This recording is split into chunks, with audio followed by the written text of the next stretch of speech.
Call to order the Planning Commission meeting for Thursday, May 18th, 2017. Will you please stand and join us in the Pledge of Allegiance? To the flag of the United States of America and to the republic for which it stands, one nation, under God, indivisible, with liberty and justice for all. Mr. Harleton, will you call the roll, please? Yes, Commissioner Stevens. Here. Commissioner Knobloch. Here. Commissioner Casey. Here. Commissioner Schmolke. Here. Commissioner Stevenson. Here. And Chair Schwartz. Here. Let it be noted that Commissioner Hosh is absent tonight. This was to be her last meeting, but she was unable to make it tonight. And I would just like to take the time to thank her for her service. She's been on the commission for a number of years, and she'll be missed. Yes, noted. And I echo those thoughts. All right, our first order of business is to adopt the agenda.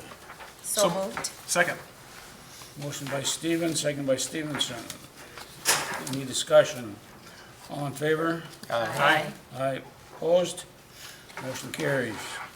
Next, we have the approval of our minutes from our April 20th, 2017 meeting. Mr. Chair, I move that we approve the minutes from Second. April 20th. I'll second. Motion by Casey, second by Schmolke. Any discussion? All in favor? Aye. Opposed? Motion carries.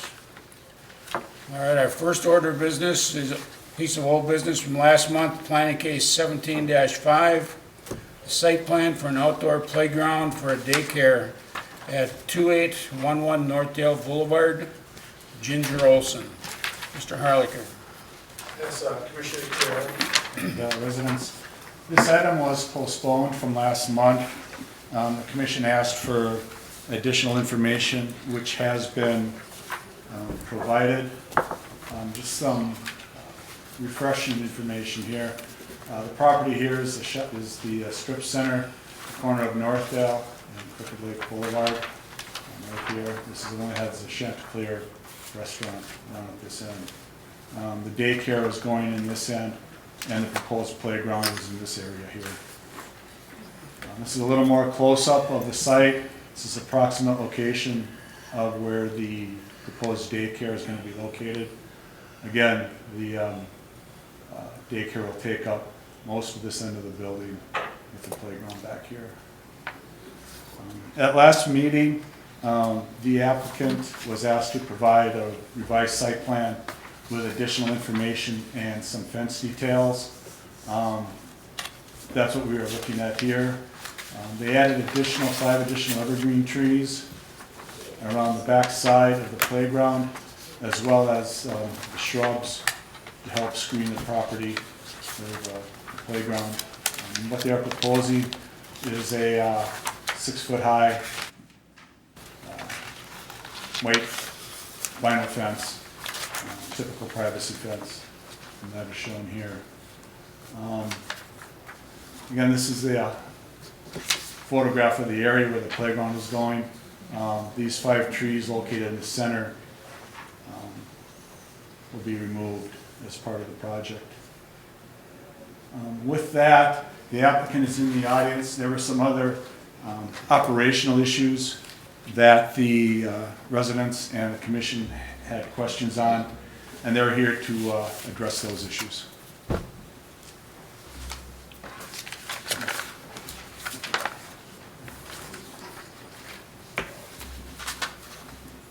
Does the commission have any questions regarding the site plan? Commission? None. Go ahead. Okay. Thank you. Go ahead. Thank you, Mr. Harleker. My name is Lucas Gunn with the Gunn Companies, and I am a representative of the owners of the said property, and I'm here with the property manager, Rosianna Berg, this evening. Thank you for the opportunity to speak. We were told that at the last meeting, several issues were brought up having to do with the functionality of the property, the existing tenants of that property. And we're pleased to say that we have worked with the ownership to resolve these issues, and Rosianna will give us some more information on the steps that are being taken to resolve those concerns? Thanks, Lucas. So a couple of concerns were the amount of traffic going through that area and the delivery trucks from two of our tenants, which was Chanticleer Pizza and then also our grocery store that's there. And they're going through too fast and they're also going the wrong direction. I spoke with both tenants, one of which we're actually relocating on Monday, so that will cut off a lot of that delivery truck traffic. And the other existing tenant, which will stay, is Chanticleer Pizza. And he has assured me that he'll take every measure possible to make sure that those trucks go the right way. We do have one-way signs up, but we'll do a little bit more signage to make sure that that's also visible for the trucks. The other point of concern, I think, was the parking. One recommendation was that we put up reserved signs for drop-off and pickup, which we're more than happy to do. This use is a great use for this center because it's just going to be that one tenant taking up most of the center, versus if we were to put in 6 brand new tenants, then you have a lot more traffic, a lot more head count, people walking through the center, a lot more noise. So a lot of those concerns, like I said, have already been addressed, and we'll do everything in our power to make sure that we uphold that part of it and the tenants as well. Thank you. Commission, any questions for the presenters? Mr. Chair, Commissioner Casey? when you say you're going to put up some reserve signs for the daycare, do you have a count on that, or? did you Right now, determine- there's about 10 spots right in front there, and we can put up to 10 if we need to. Like I said, we're relocating the grocery store that's right there currently in the middle, and then we're moving the dog groomer down. So all of those spaces in front can be reserved parking for them. Removing that other tenant will also allow for that area, that whole center and that whole side to just be for daycare parking. And again, it's between certain hours of the day where the parents are just dropping off and then picking back up, so. Is the dog groomer going closer to Chanticleer? Correct. Okay, I was in there with my dog to talk to her, and she told me that you're going to do something about that curbing that comes off of Yep. Northdale? Yep. Because I drove over it. Yes, and you can see a visible line right there, so basically I'm just waiting to see what happens tonight, and then I'm just gonna make sure that that gets taken care of right away. It's been in our budget for this year anyways, to kind of clean up that curb area. Because you can see the grass is dead right there, and everyone drives over it, so we will be adjusting that area. I'm not alone. Yes. Okay. Yeah. All right, thank you. Yep. Anyone else? All right, thank you. Yeah, thank you. All right, we will reopen the public hearing from last month on this issue. If you spoke last month, there's no need to come up and restate what you said last month. But if anyone has anything new they would like to add, or anyone that did not get a chance to speak last month and would like to, they're free to come up to the mic. Give your name and address, and limit your comments to 5 minutes, please. Anyone?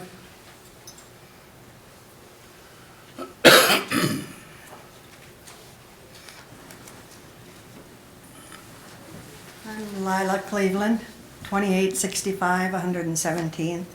I'm one of the original owners. Have been there for 18 years. And I'm sure Gun Company probably put up those big evergreens as a buffer for anything that's put in behind that, which would be us. And that's the buffer that we have for noise and for that service road that goes back there. And so to cut down 5 of those huge evergreens, and then plus there's the safety of the children going across there that concern us too.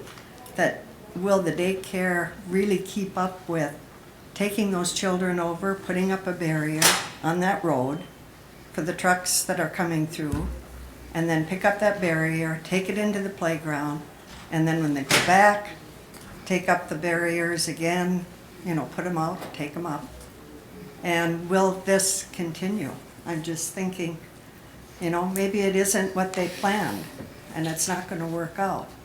And those 5 huge trees are taken down for a daycare that may not stay in there. So that is my concern, that, why take down those trees, go through that expense? I'm sure it's a big expense for Gone to even take them down, and then all the trees putting up, the new trees that are being put up. And I just can't see that those children taking them across that service road is going to work out. And why not try just an indoor? It's just 18 months to 5 years, put an indoor playground in there. There must be room. She said that they were just having, small equipment. And I know I've taken my children to a playground during the summer, and it's too hot. Even the equipment's too hot. They don't want to stay and play. And maybe that won't be used as much. Or the real cold, and putting up those barriers, walking across. So just a suggestion, maybe try it out for a year without the playground and check on the traffic, check on the feasibility of going across the road. So that's my concern. Thank you. Thank you. Anyone else wish to speak?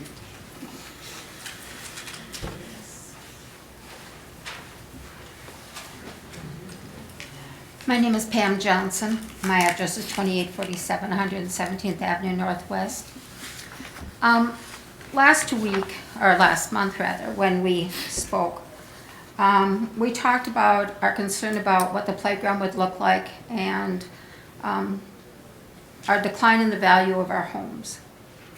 And the more we thought about this, we thought that perhaps a better suggestion than having the daycare enclosed with 6-foot or 8-foot high tall white fencing would be for the daycare to be made of the fencing be anything that they would want it to be. Instead, put up fencing that we currently have around our community, around our townhouse group, and place that so that it would cover the playground on 3 sides. So you're looking on the property line? Right. Only just have it around the 3 sides of the playground that we would see here or there. Or even if the trees are a barrier, only put it to where the trees are no longer. If the trees create the barrier for us, that's fine. But the purpose that we thought about doing this differently is because of the fencing has worked so well with the strip mall. Also, I think that it would be difficult if the fencing went down to the ground for the lawn service to keep that up and the trimming and all those things. The other thing is that one of our concerns was really if the daycare doesn't make a go of it and leaves. We talked about the concerns about what's left behind and how does it look. If that fence was there and it was blocked off from our view, we don't care what goes on the other side of that fencing. We really don't care what goes on in the strip mall right now unless it's detrimental to us, if there's noise or if there's loud talking or things like that that are issues for any neighborhood. But it would certainly be a relief to us that we wouldn't have to worry about if the daycare moves, who's going to clean up that area. Because again, we would have the fencing that we currently have that blocks us from the rest of the apartments, from the strip mall, and would provide us with a better sound barrier than just putting fencing that high around the playground itself.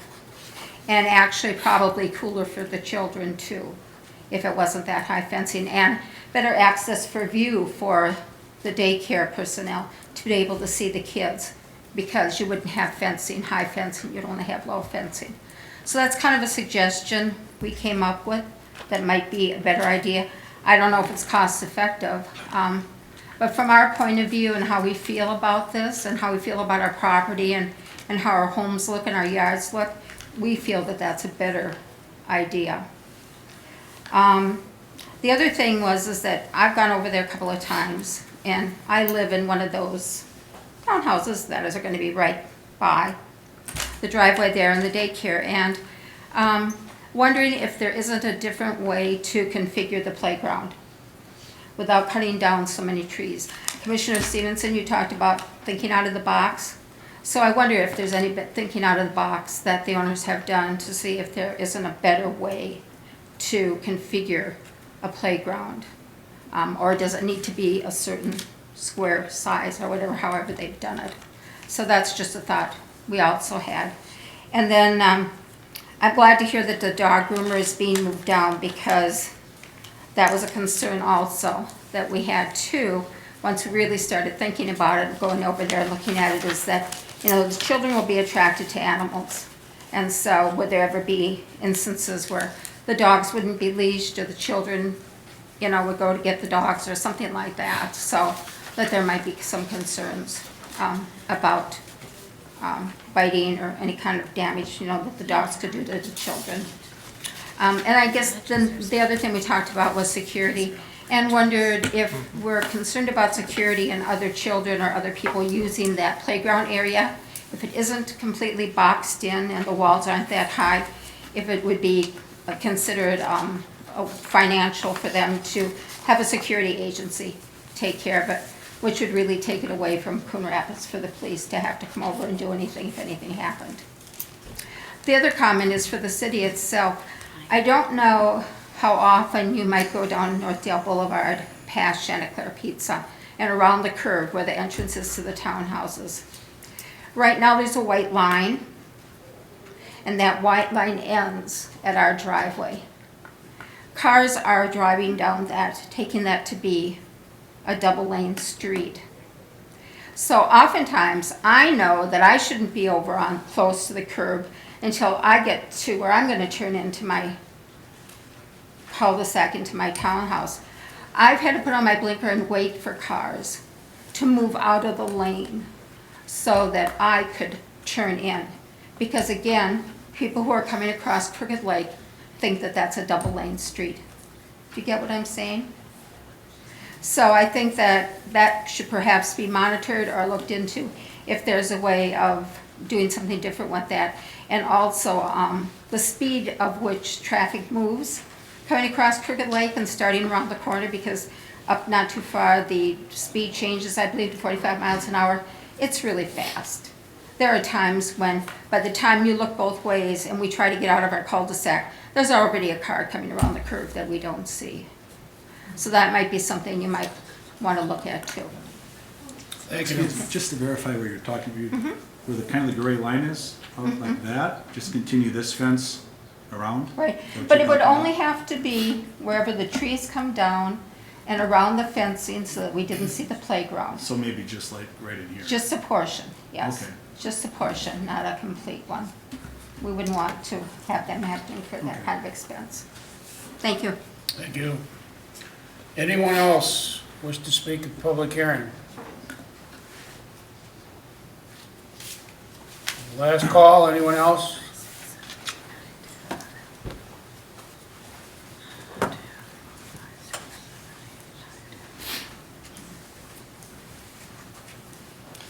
Good evening, I'm Tom Wasmo and I'm the CEO of Firm Ground Architects. We've been working with Amy and Ginger on this project.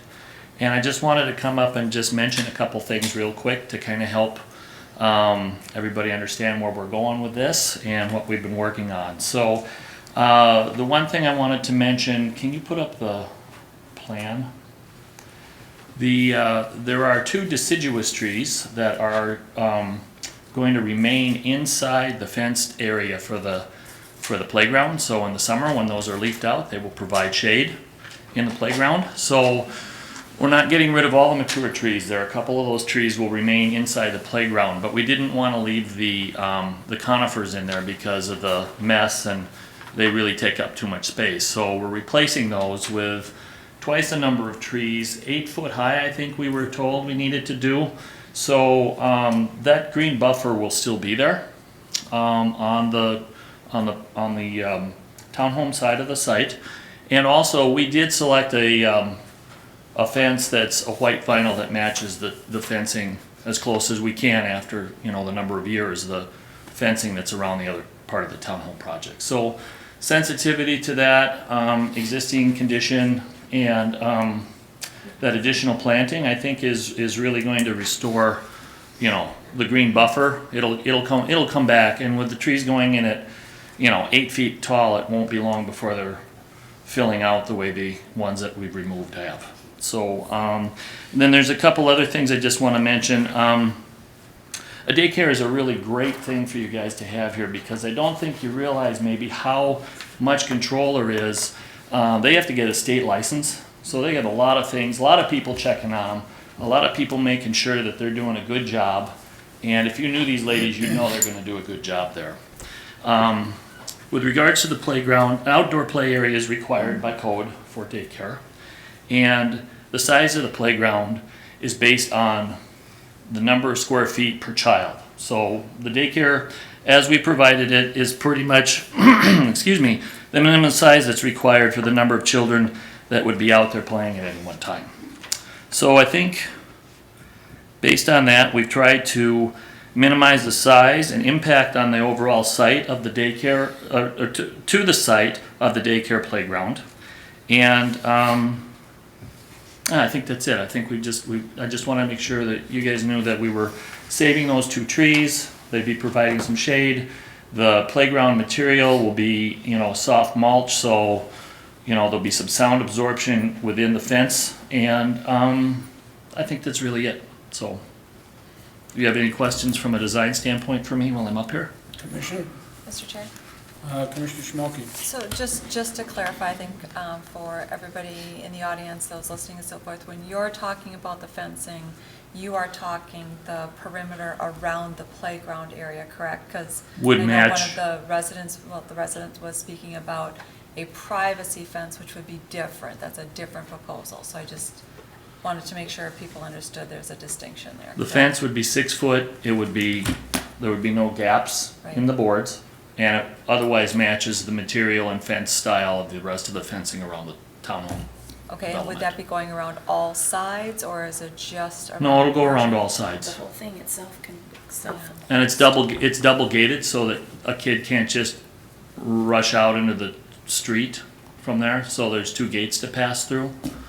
And the teachers are always taking the children to and from the playground. There are never children running back and forth on their own, ever. That's state law. state law. What kind of safety barriers are going to be put as they take the children across? I don't know that they've got, Just going are you out- gonna get cones? just going to They're take- gonna get cones. So they're going to put those out where they take them Yep, and then take them into the playground with them. right. They would have to, and then Yep. put them out again. And there's a sidewalk area right before the gate, so they can stack the cones there and then put them back out when they're taking the kids back and forth. And again, teachers basically going in and out with the kids. And there's a door basically almost directly across the drive aisle from the playground, so they're not. And during the day, I know there's delivery, but with the grocery store leaving, that's gonna cut all all that delivery truck traffic back there, So we've been out there several times to measure and meet on the site, and we've seen very little traffic going on that service road back there during the daylight hours when we're there, so. Thank you. Yep. Thank you. You do realize a 6. Ma'am, if you want to speak, you need to come up to the microphone. Well, he was talking about the tree. I just wanted to ask him about the trees. Well, please come to the microphone. State your name and address for the secretary, please. My name is Judy Vasek. I live at 2857 117th Avenue in the cul-de-sac. Look at the age of us. We aren't going to see those trees become a buffer. They're not really very tall, if you think about it. They don't grow that fast. That's all I'm sitting there. He said it would be a good buffer and it would become a buffer. It won't for us. Thank you. Anyone else wish to speak? Okay, so based on what the gentleman just said, who's up here, my name is Pam Johnson. Apparently then there's no opportunity at this point in time for them to look at a different kind of fencing alternative. Is that what I'm hearing? Their stating the kind of fence they're going to use, yes. So there's no opportunity at all for we, the residents who live there, to suggest something else that we would be happier with and would then cause us less concern about what will happen to the property if they vacate.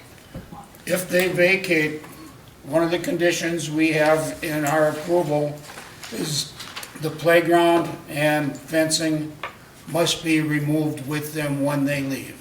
So the 6 or 8 inches of mulch is all going to be dug out and replaced with dirt.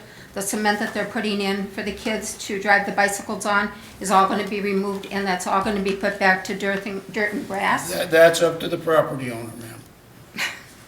Sir, now are you going to come over and watch that and see that that happens? I kind of seriously doubt that. That's a requirement for the city. So you would rather take that kind of risk rather than give us an opportunity to have them consider what we're suggesting instead? There's no room anymore for any input on the part of the property owners. Is that what I'm hearing? Chair Schwartz, Mr. Johnson, one thing I should mention for the benefit of the folks here is that it's never within either the province or the purview of the commission to design things. Their only job is to review what's brought before them and decide whether it meets the code. In many cases, it's up to the petitioner to decide what it is they want to ask the commission to review. So whether there's something that may be better or worse, something that people like better or not, that's really not for the commission ever to decide. They can only look at what's before them. Chair Schwartz? Commissioner Schmolke. So in the last meeting, there was a proposal that was brought forward to us. We asked for this petition to be postponed till now. We asked for new ideas, for a bit more creativity and so forth. First of all, I want to express that I'm extremely proud of the residents getting together and talking and thinking outside of the box as well on some other possible ideas. I think it's really, it's rare that we see that kind of activity among the residents and the people who initially came here concerned about what was going to be taking place. I have a little bit of a similar question in the fact that, so we've been presented 2 proposals basically. We had the original one where we did ask them to come back with another proposal. You've come forward and given a proposal as well. So I guess I am asking, Mr. Johnson, maybe this is a question for you. Is this something where do we need the parties to kind of talk and maybe think about at the end of the day, is there yet a third option that they would like to present that would again meet both the residents and the business owners' idea? Chair Schwartz and Commissioner Schmolke, that is certainly something that the petitioner could decide to do. Okay. But it's not something we can really force them to do because, Correct. again, your job is just to review what comes before you. Thank you. But if they wish to do something like that, that's certainly up to them to ask the commission for time to look at other options. They don't have to do that though, under the code. And then I'll ask one follow-on question to that. Is there a process to follow to do that, perhaps? Since I'm sure that will Well, be in the this next. case, I'm not sure where we are with the 60-day rule. The city's obligated by law to make a decision on a proposal within a certain period of time. And that can be extended, but if it is extended far enough, it has to be done with the petitioner's consent. And they have the right to ask the city to go ahead and make a decision. And so, you know, that's something that people, landowners are given by state law. And so we have an obligation to make a decision. So we're running up into time periods and constraints. It may not be that we're close to that, but it is something that we always have to consider. Yeah, Chair Schwartz and Commissioners and Mr. Johnson, the 60-day, we did, after last meeting, we did send out a 60-day letter extending the time period out another 60 days. I just have a comment to make. It's very interesting to me and to, I'm sure, the rest of the homeowners that we have lived there. I've lived there for almost 21 years. I was the 3rd person to move in. our townhouses are kept up. They're very nice looking.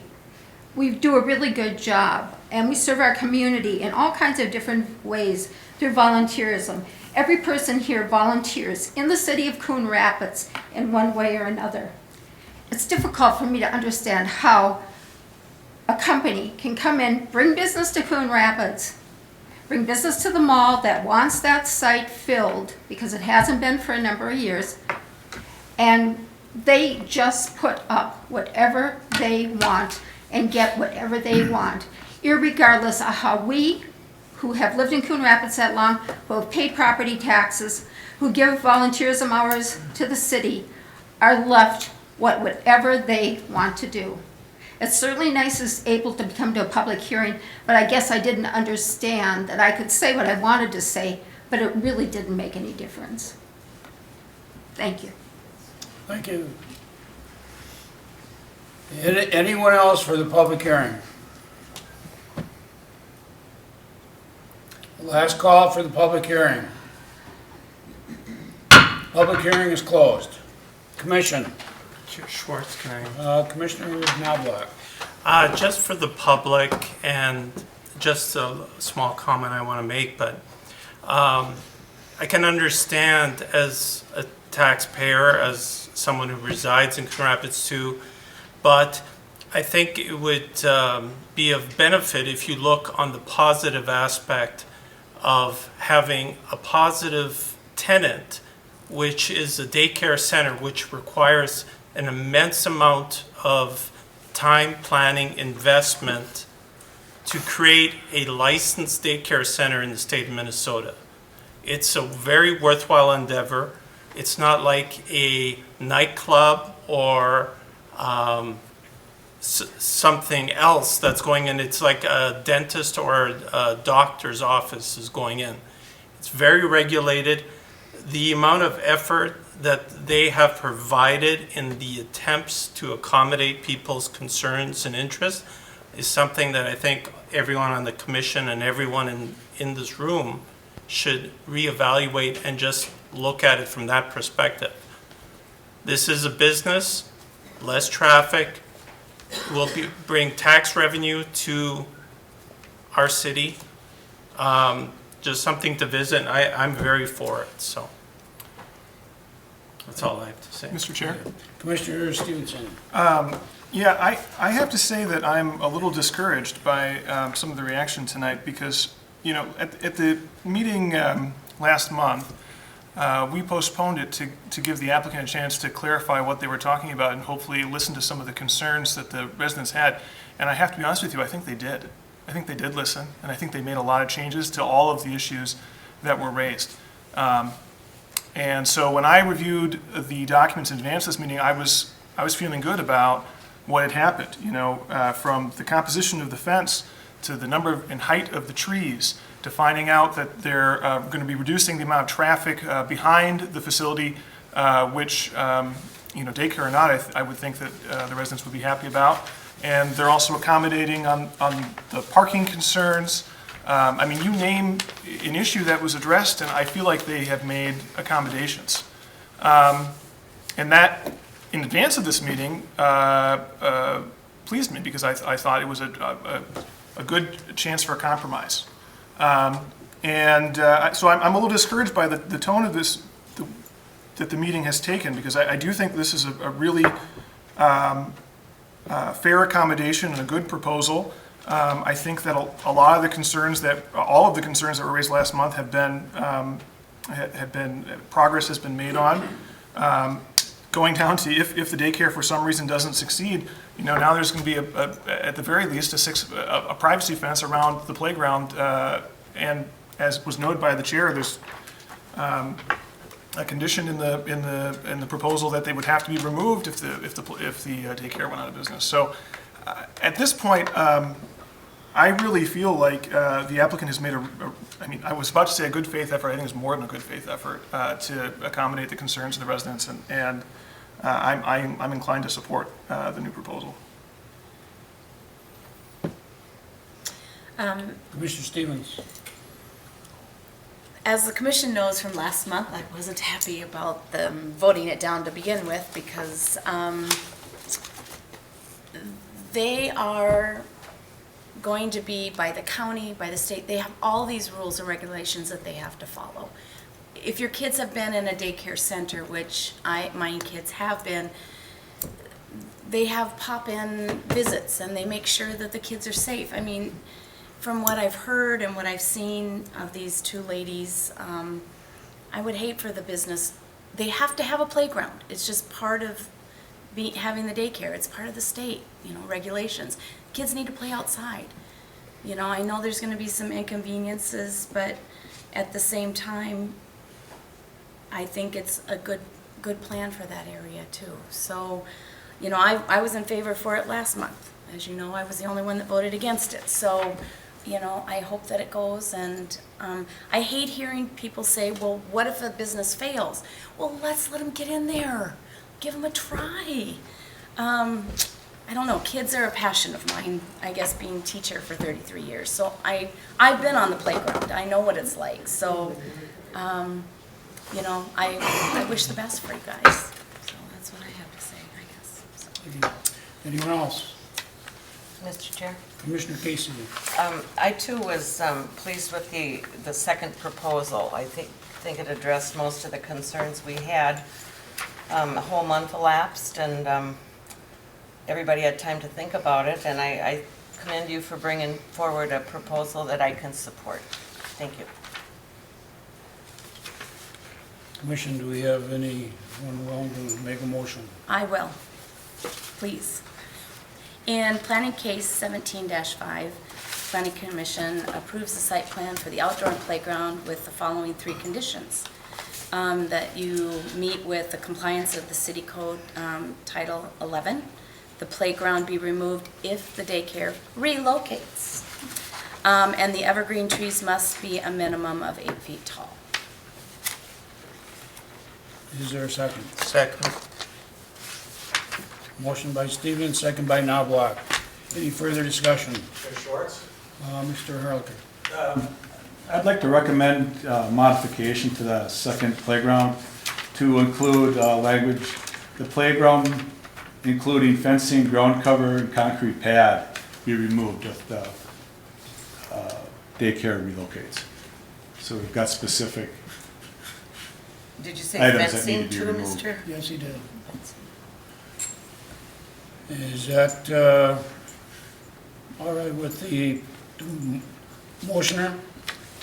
Would that be for the property owners or for the business to have to do that? I think ultimately it would be the property owner's Okay. responsibility to remove it. Okay, So it's I'm fine. fine with the Yeah. motion? Yep. And fine with the second. Yes. All right, any further discussion? Hearing none, all in favor? Aye. Opposed? Motion carries. This is a decision by the planning commission and can be appealed to the city council within 10 days if someone so chooses. Thank you and good luck with your business.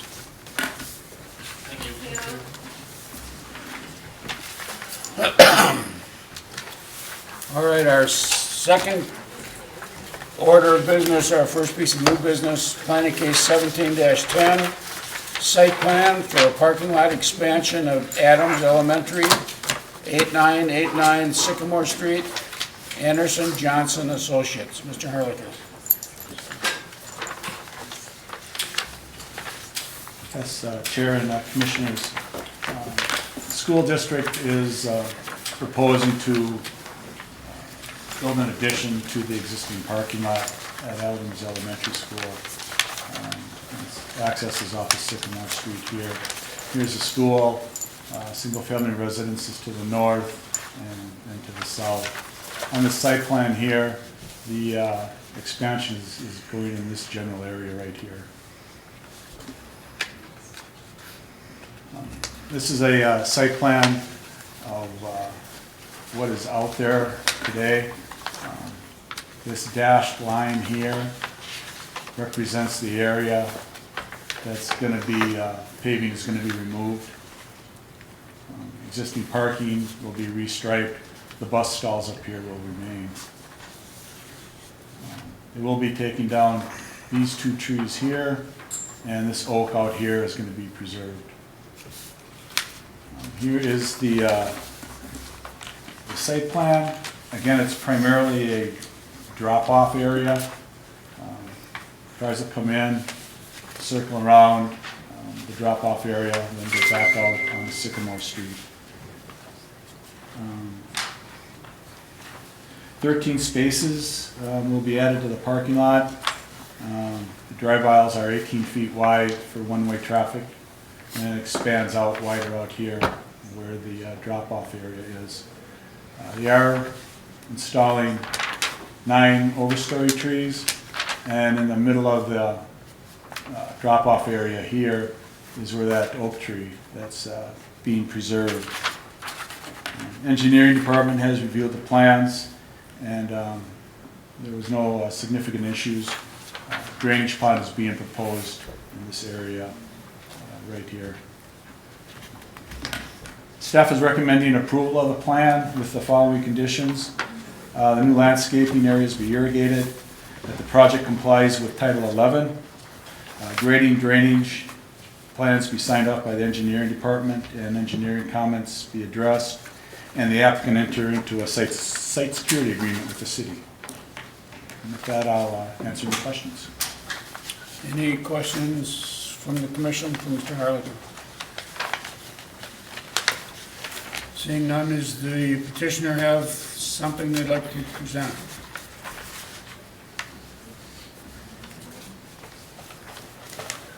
My name's Laura Detzler. I'm a landscape architect with Anderson Johnson Associates. So I am just here for any questions if you have any more concerns about the plans. All right, thank you.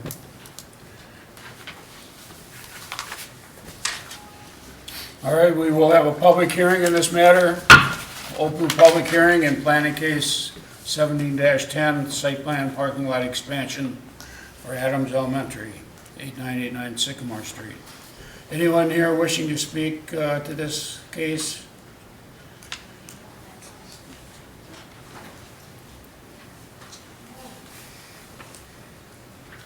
Yes, I'm Gary Westling, 858 90th Avenue Northwest, Coon Rapids. Thank you for seeing this. I do have concerns. We built our home on 858 90th, which is right off the end of this is going on. And when we bought our home, they said, this is the park. And everyone that lives there has been told for the 30-some years we've lived there, this is a park. Now all of a sudden we're getting a raceway around here, or whatever you want to call it. Instead of the deer looking in our back door, we're going to have headlights shining in our back door. And I'm just curious, what these parcels, what are they zoned? What is the zoning in that area that you're proposing this? Mr. Harlicker? Yeah, the zoning is LDR2, Which is what? low density residential. So how does a driveway and a parking lot fit into low density residential? Well, it's being operated in conjunction with the school, which is allowed in the district. We're not looking at it as a separate individual use. It's an expansion of the existing parking lot. But the parcels of land are still zoned LDR2. I thought we had to build to the zone. I thought we had to use the land to what it is zoned to. It's been, I was on the Board of Adjustment and Appeals for 9 to 30 years, and we had to stick to the code and giving variances and whatever else, and all of a sudden we don't have to follow the code? Is this going back to the early 80s when they were going to put high-rise, low residential across the street from us? Passing out permits under the table behind the back door. The code was single-family residential. We went over and stopped the bulldozers, and now it is single-family residential. But you people passed out permits to build high-rise, low-income housing. You may not have been on the board, but it happened. Now we got LDR2 and we're getting a, whatever you want to call it. Chair Schwartz? Mr. Harlicker, Pardon? Mr. Harlicker, this property is still part of the school property, correct? Correct. I don't care if Santa Claus owns it. The parcel of land is zoned for what can be there. Mr. Johnson, Yeah, Mr. Harlick can change if I'm wrong here, or correct me, but schools are allowed as permitted uses in LDR2. They're what? They're allowed, they're permitted. they're permitted use. They are permitted uses. They're allowed to operate in the LDR2 area, which is what they've been doing all these years that the school's been there. So the code doesn't mean anything. That's what the They're code complying with the says. code. Pardon? They're complying with the code. I guess who's deciphering that? But no, and it's still, what is gonna happen to the playground equipment that's there? Where is that getting moved to? Chair Schwartz? Mr. It's my understanding that the playground equipment will be removed. The existing playground back behind the building here will still remain, but this existing playground is going to be removed. Okay, now, and is this, what, the value of our land is having a park in the backyard. And so what you're saying, the rest of that area, is that school? Or is that park? Or is that a housing potential area back there? The entire, if you look at the picture on the map there, the entire black square rectangle is school property. So at any point, they can do anything they want with it? Well, they can present a proposal. So the answer is yes, they can do anything they want with it. They can present a proposal if they wish to make a change, yes. It sure doesn't do a lot of good for our property value, does it? That's not something that we have any control Oh, I over. understand that. Well, Anyone else wish to speak at the public hearing? Kathy Wistenberg, 882 90th Avenue Northwest. Our backyard will butt directly up to the area that they are proposing to now put blacktop. We have water issues already in our backyard because it slopes. You talked about zoning or what, or not zoning, but working on the drainage issues over there. I want to make sure that's being completely drained from all of our backyards. I want no more water, and with more blacktop, that's going to cause more issues. I've done my homework ahead of time. I see some of the trees that you're planning on putting in are deciduous type trees. May we suggest large evergreen type trees to block the view that we're going to be seeing from our deck out into the parking lot? I don't really appreciate that. And you know, you guys, put yourselves into our shoes when you start making these decisions and listening to us, and think how we're thinking, and then maybe you'll see where we're coming from.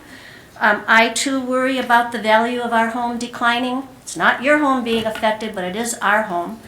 Thinking outside the box, maybe they could take and build a two-layer parking lot, two-ramp parking lot off to one end, and take the parking away from the outside edges that they're now doing and expand that into a lane for the buses, and maybe one lane for the bus driving with the kids, inside lane or whatever for the cars.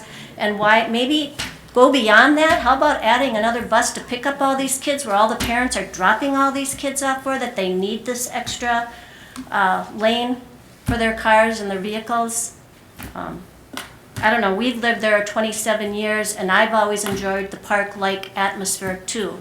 And the idea of now looking out and directly in front of me is going to be parking and driving, and we have cars in the middle of the night. Oftentimes the kids go along doing their loopies out in the middle of the parking lot.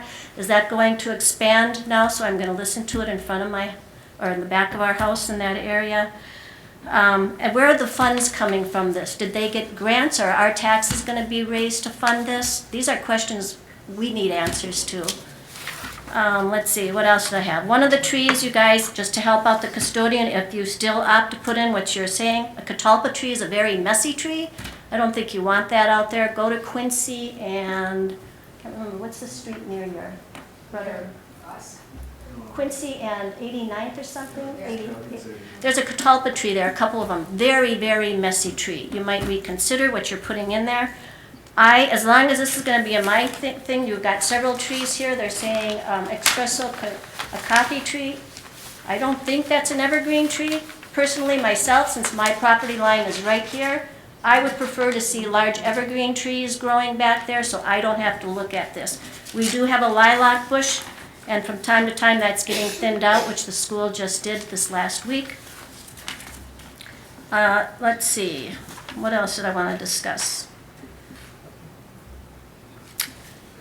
My main concern was the value of the home, the taxes going up, where's the funding coming from, driving late at night through there with the kids, and especially making it visually pleasing to all of our eyes. So once again, put yourself in our shape and then you'll know why we're all here. Thank you. Thank you. Anyone else wish to speak at the public hearing?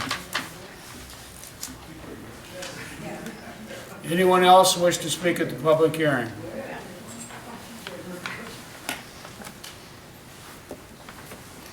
Lorna Henderkin, I'm on 846 90th, and our corner backs up to the park. My main concern is removing the playground, removing that whole area where kids play during recess, taking that away from the kids. And I don't know if there's anyone from the school district here, but I don't know. They added on to the school, and I don't think they addressed the parking situation when they added on. Obviously, it increased the enrollment. So then down the road, now they're looking at parking and taking that whole park from the kids. I just don't think that's a good situation. Nor, like she says, having those headlights shining into our homes. So that's my main concern. Thank you. All right, last call. Anyone wish to You know who I am. I just, make it short since you've okay, already very spoken? short. One more thing. Put your plan up there. They're calling that a drop-off area. I don't know if any of you have bothered going down there to look or see if they're gonna, no parent is gonna drop their kids off down where you're calling a drop-off area, and they're gonna have to walk a block in the snow and the rain and everything else. It's a joke. They may use that for parking, they may use it for driving around, but no responsible parent is gonna drop their kids clear down there on the end of that and make the kids walk up in the snow and the rain. It's not gonna happen. It's ridiculous. Thank you.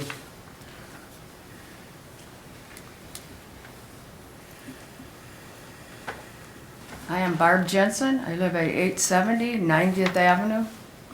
And we lived there for 36 years. We were the first ones that moved in. And somebody from the city told us that that's the reason we picked that lot, is because of the park. And somebody from the city 36 years ago told us that will always be a park. And now you're telling me that is part of Adams School.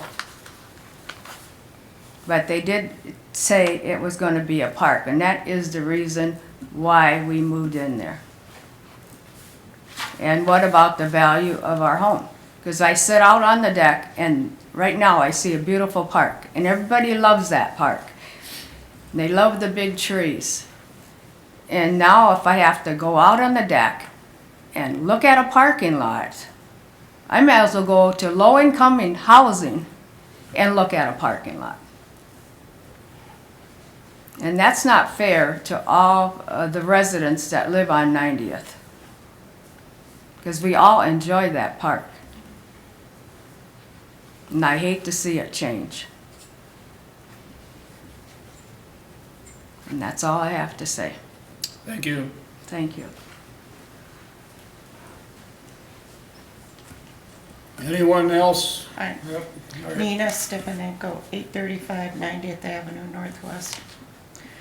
I find it a little ironic that Coon Rapids is promoting itself as a green city, yet you're looking to take away a green space where kids play on real grass and not artificial materials that the neighborhood enjoys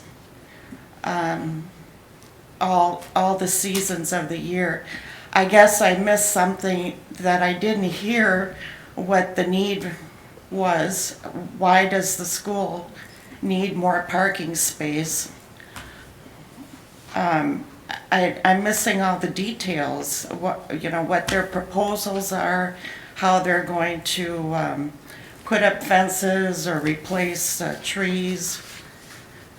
I don't know if there has been a study, a land use study, as far as what is there going to be, lighting, security, or any details such as that. And I would like to leave you with a song from the 70s or 80s.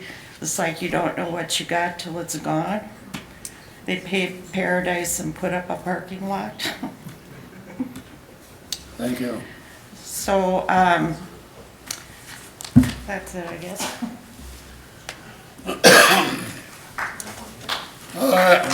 Anyone else for the public hearing? Last call. Close the public hearing. Ma'am, I guess there's a few questions. Maybe you can answer some of them? I'll answer as much as I can. The reason for the expansion is because they needed more parking, keep parking out of the keep employees from parking like in the neighborhoods, and also for queuing. That's a big thing going on in pretty much every elementary school. For some reason, more parents are dropping off and picking up than having their kids ride the buses. So the queuing line for drop off and pick up, we are expanding at most of the schools because we don't want it backing up onto the residential areas, and then it just messes with the traffic flow in the area. Those are the main reasons. There won't be, we are expanding the infiltration area there, so there shouldn't be any issues with water going into the neighbors' yards. There's going to be drain tile and a catch basin that will connect from that over into the existing system, so there won't be any kind of overflow from this additional hard surface into any of the neighboring areas. They were talking about lighting. Lighting, we kind of did, there's 3 new light poles around the outside. There's one And to here, show the people. here, Yeah. and over here. To show them. So, The lights will be set up so that they aim towards the parking lot and away from adjacent properties. And they shouldn't be, the plan is they won't be on all night either. They usually don't leave them on 24/7, so they'll shut off when nobody's probably on the property. Would you like to address the comment about the tree species? Is there an opportunity to change or maybe put some additional trees across, pine trees back here? Yeah, we can look at other trees. I know the school requested, the catalpa is messy, the school requested it, they like some different trees. But we can look at that. We don't like having evergreens right against our parking. It can tend to be a safety concern if the police ever tried to drive through. There's a tree right there, you can't survey the property. So maybe we can look at moving something closer to the property line, but that could be something that we could look into.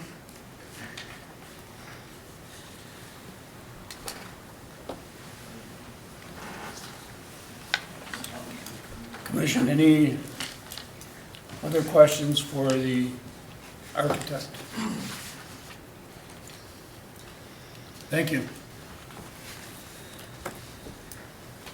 Commission, any comments? Mr. Chair? Commissioner Stevenson. I just want to comment that to the residents who've come tonight, you know, I want to clarify, this land belongs to the school district. It doesn't belong to the city. And so it's not the city choosing to do this. It's the school's decision, ultimately what they do with their land within the rules that exist that we're here to decide if you're operating sort of within those rules. But we don't get to decide how to use other people's land. And so sometimes when we think about issues, when you raise issues about them taking out the playground, for example, that's their choice. You know, it's the school district's land and they get to do what they want with it. And likewise, asking about how things are paid for, that's a question for the school district. We don't get to decide how the school district pays for things or whether they pay for things. I do think that the request that there be evergreen trees is more than reasonable. I hear what was just said about concerns about having up against the parking lot. And I heard the applicant say that they would look into it. That's not as firm of a commitment as I would like to hear personally. So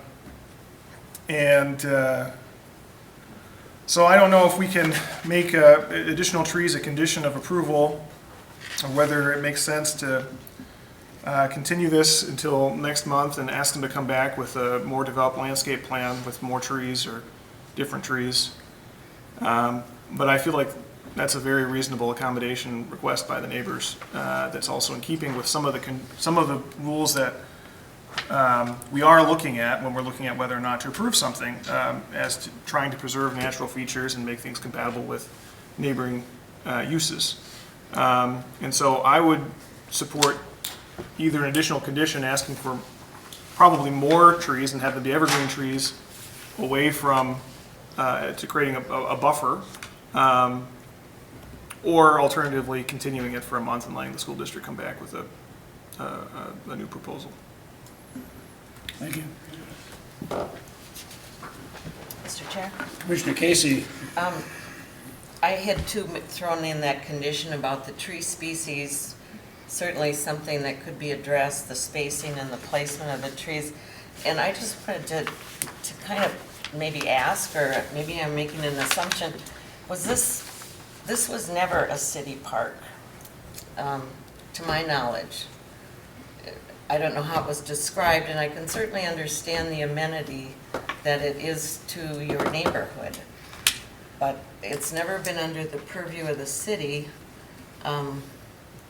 There will be a playground on that property. It won't be right where it is now. According to the plans, they plan to remove it. To that end, I guess I'm kind of reiterating what Zach said, but it's never been a city park per se, to my knowledge.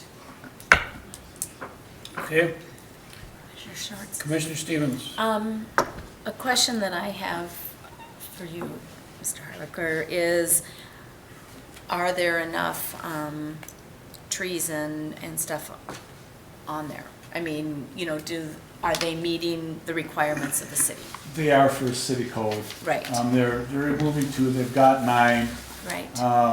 The species, that's typically what you see around paving are deciduous trees. Like the architect said, you know, the species, that's what the school district wants to put in. You know, they're going to be responsible. I know these over here, the catalpas, are messy trees. They get the big pods. And right. They're messy. But I also think that adding some evergreen trees along here is probably reasonable. Or what about like taller shrubs or something? Does it have to be evergreens? I mean, lilac, like somebody said out here, like a row of lilac bushes or something like that. Lilacs are good. They're some deciduous, but they grow up thick, so there is some screening in the winter. But you Because don't where get you have the evergreens, there's the, You could do a mix. you know, so. Space some evergreens out and then put lilacs in between them. They grow well together.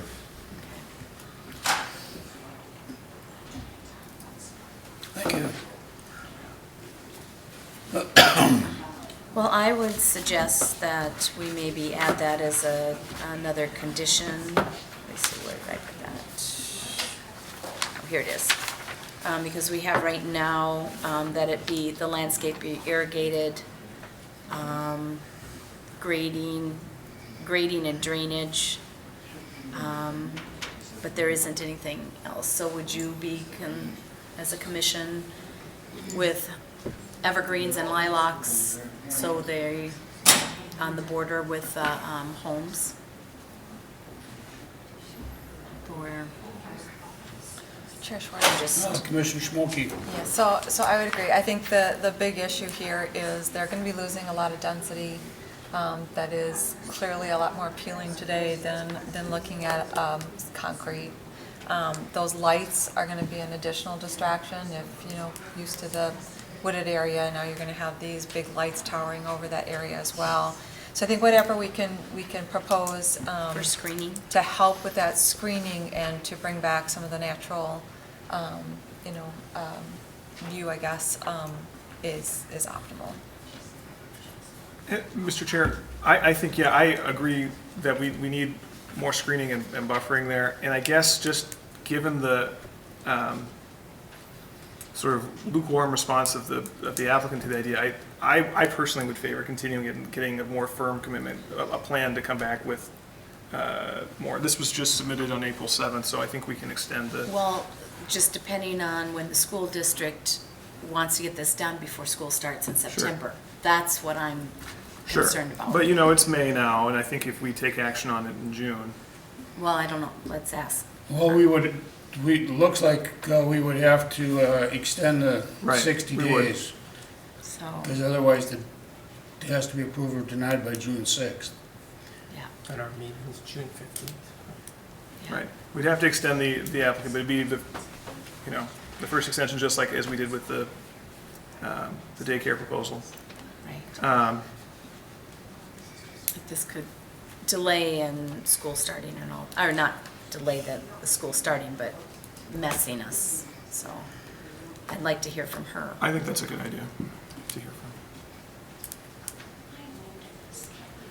I have one very important question. I'm sorry, I'm new to all this. No. I'm sorry, ma'am, public hearing is closed. Okay, can I present it at the next hearing on this then?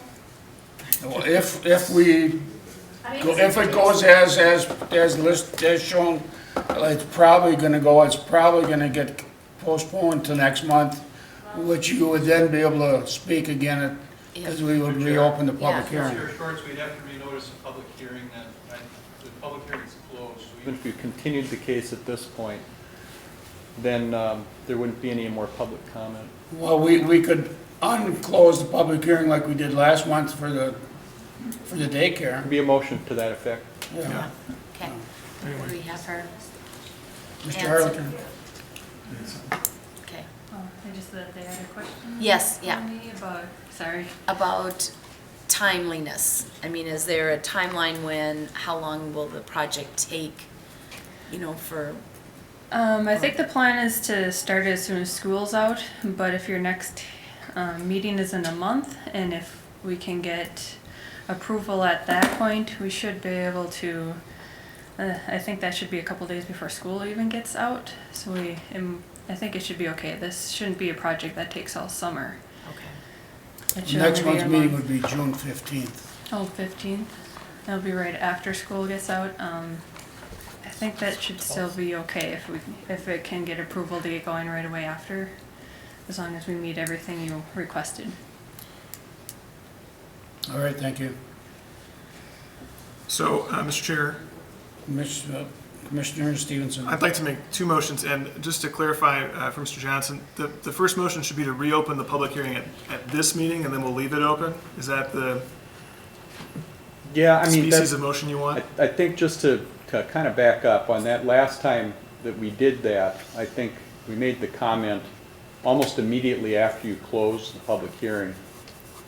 And We had I- quite a bit of discussion last I month. just don't remember there being sort of a lapse here, because some people could have already left thinking the public hearing had been closed and that's it. I thought it was pretty quick. Maybe my memory's not quite right on that, but it was sort of a thought that, hey, if this is what you want to do, then you probably should have the public hearing reopened. I was comfortable with it last month. I'm a little less comfortable this time because there has been a bit of a lapse. We've closed the public hearing. We took a lot of speaking from commission members. They deliberated. They had ideas about either going forward tonight or delaying.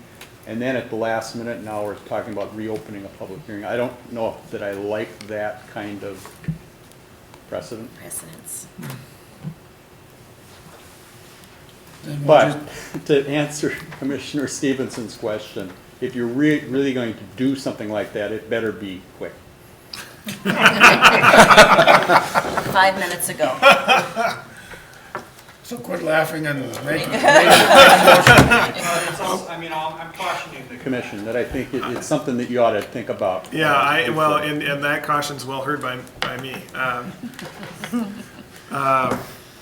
So I don't know about making that motion anymore.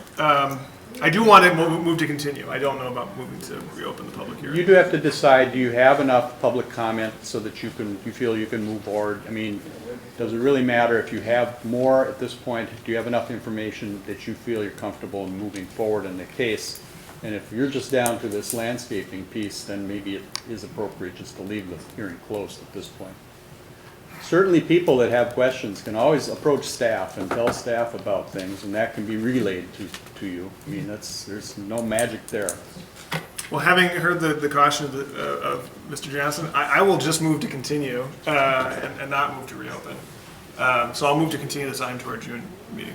I'll second. Motion by Stevenson, seconded by Schmolke to continue planning case 17-10 to the June 15th meeting. Any discussion?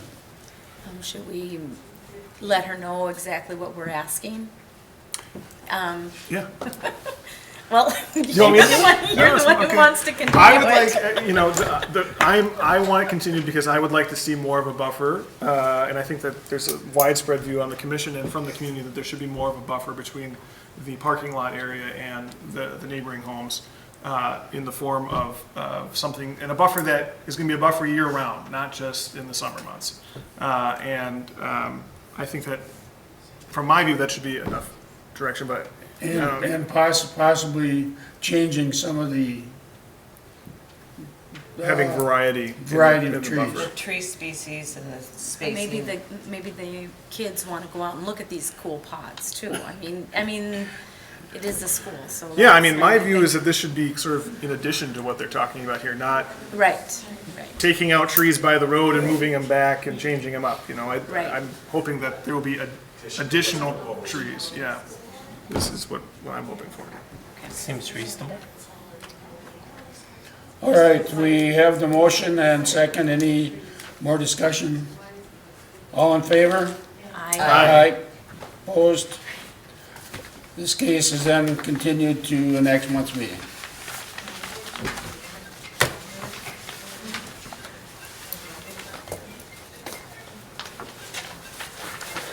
Should almost note this. Next on our agenda is planning case 17-9, site plan for a building addition sanctuary and multi-purpose room, 10110 Woodcrest Drive, Vanman Architects. Mr. Harlicker. Yes, Chair and Commissioners, Grace Church is proposing to put in several additions on. One is a 276-seat sanctuary 859 square foot multi-purpose room, and then redesigning the entrance with a new vestibule. The property is located on Woodcrest Drive, right here. The lumberyard is here. I believe that's 101st, just to the south. Here's the existing church and parking lot. What they're proposing is the sanctuary to the rear of the building, right here. And then the vestibule and multi-purpose will go in the front. They'll be redesigning the area in front of the church and reconfiguring the handicap parking areas in front. Otherwise, the parking lot and access will not be changed. There is sufficient parking in the lot to meet the requirements. Parking lot is 76 spaces. Required parking is 69, so they exceed that. Landscaping, we're proposing evergreen trees in this gap here, right here, to kind of screen it from the park. Go back to the air photo that corresponds to this area here. There are also evergreen trees in this area here, so when you're looking out from the baseball game, softball game, you'll have a line of trees in here and another line of evergreen trees on the church property. There also will be replacing 3 trees along Woodcrest that have died. They'll be placing, installing foundation plantings across the back, some in front. This green area here is existing landscaping, as is this area here around the side. And then kind of surrounding this little corner piece here will be shrubs. The existing trees in the rest of the parking lot will remain.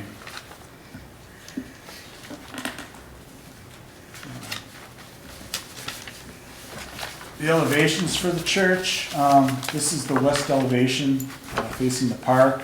This area here is the sanctuary. This gray here is ephes material.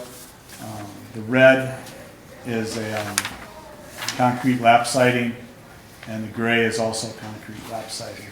They'll be redoing the exterior of the existing church in a gray and red cement board lap siding. This is the front of the church with a new vestibule here and the multi-purpose room in front. This is the east elevation facing Woodcrest. Again, this is the vestibule. You can see a portion of the multi-purpose room here. And then this is the new sanctuary behind it here. Signage will require a separate sign permit. This is the rear of the church. This is the back side of the sanctuary. Again, looking at the existing building here and here. Code requires that no more than 35% of the exterior material be of a single material. The back side here with the sanctuary, this gray ephes material is 48%. And they are working with the church, the architect and the church are working together to bring this elevation into conformance with the city code. They're looking at different options to reduce the amount of ephes on this back side.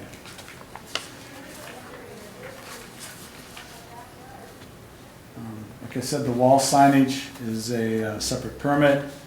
The engineering department has reviewed it, and their comments have been mostly addressed. With that, staff is recommending the planning commission approve the plan for the addition with the following conditions. Compliance with Title 11, all engineering comments be addressed. The north elevation of the church comply with the 35% maximum one material requirement, and the applicant enter into a site security agreement with the city. With that, I'll answer questions. Mr. Harlicker, on that north elevation, isn't the area there where your cursor is? Yep. Isn't that The existing building now? Nope, that is the back of the proposed sanctuary. This elevation here Oh, This, it's all right. corresponds where this green stripe is, with the landscaping All right. is. So you're looking at it from here. All right, thank you. I was looking at it differently. Commission, any questions from Mr. Harlicker? So are you saying that right now, what's proposed is they have more than 35%? Correct, Commissioner Okay, Stevens. This all right. gray area here is 48%. Okay, so So what they've would gotta you reduce it suggest? down to 35. So what would you suggest putting in there? I'm Or- really leaving that up to them. They could, add, some cement board along here, some gray siding maybe.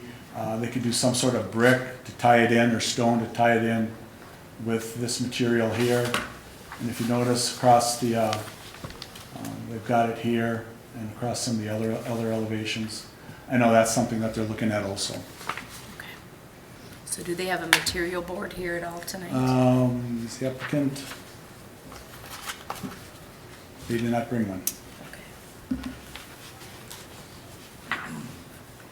Any other questions from Mr. Harlicker at this time? Anything the petitioner would like to add?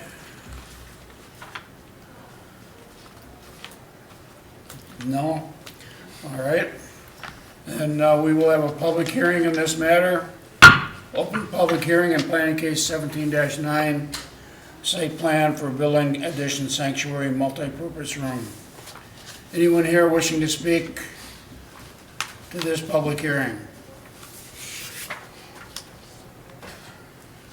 Anyone wishing to speak? Seeing none, we'll close the public hearing. Commission, Well, from what I've seen here, it looks beautiful from the updating and expanding, and a lot of churches are losing members. So it's exciting to see something that's growing and stuff. So with that one north side, I do see that it needs something else on that. So, I would be inclined to vote yes on this. I agree that it looks like it would be a good addition to their existing building, and would also think that some additional color on that north face would enhance the building considerably. Commission, anyone else? Let's go make a motion. Okay. Okay. Commissioner Schmolke. I'll make a motion. In planning case 17-9, I recommend approval of the site plan for the addition of the Spirit of Grace Church with the following conditions: compliance with City Code Title 11, all engineering comments be addressed, the north elevation of the church comply with the 35% maximum one material, and the applicant enter into a site security agreement with the city. Is there a second? Second? Motion by Schmolke, seconded by Casey. Any further discussion? One thing that I was wondering about, garbage dumpster area is does that need to? Where is it now? Yeah, where is it? Is that same Maybe- material that, It looks like it's, Chair and Commissioners, it looks like it's right here. does that need to be updated at all? Or, I hadn't gone out. Just to make sure that it looks nice, it goes with the building. Right. With the updating of that, so.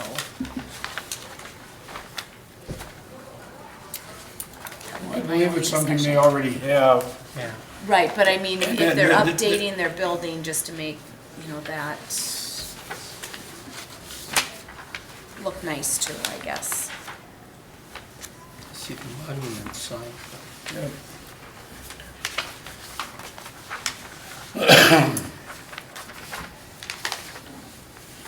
I drove out there, but I don't remember, I thought it was enclosed. I can't tell you what material though, From the site, it looks enclosed. from the actual site. Right, but I just making sure that it wasn't, you know, how some of them are dilapidated Maybe or. we can. Yeah, all right.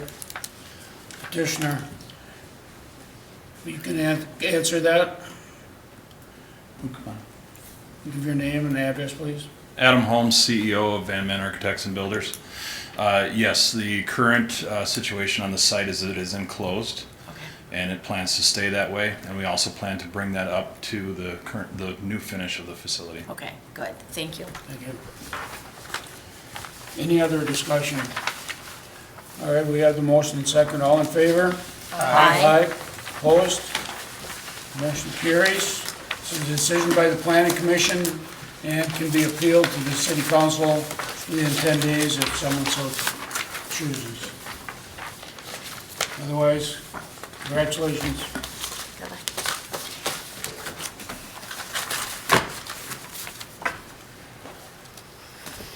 All right, our next case this evening. Planning case 17-11, a site plan to construct a new car dealership facility to replace the existing building at 10541 Woodcrest Drive, Coon Rapids, Chrysler. Mr. Harlicker. Yes, Chair Schwartz and Commissioners. The site is located right here, Woodcrest Drive, Highway 10 and Egret. If you recall, it might have been 2 years ago now, they came in and expanded their parking lot into this area here. So now their whole site is here. The site that's within the black boundary is the actual property that the work is going to be done on. Here's an overall plan of what they are proposing.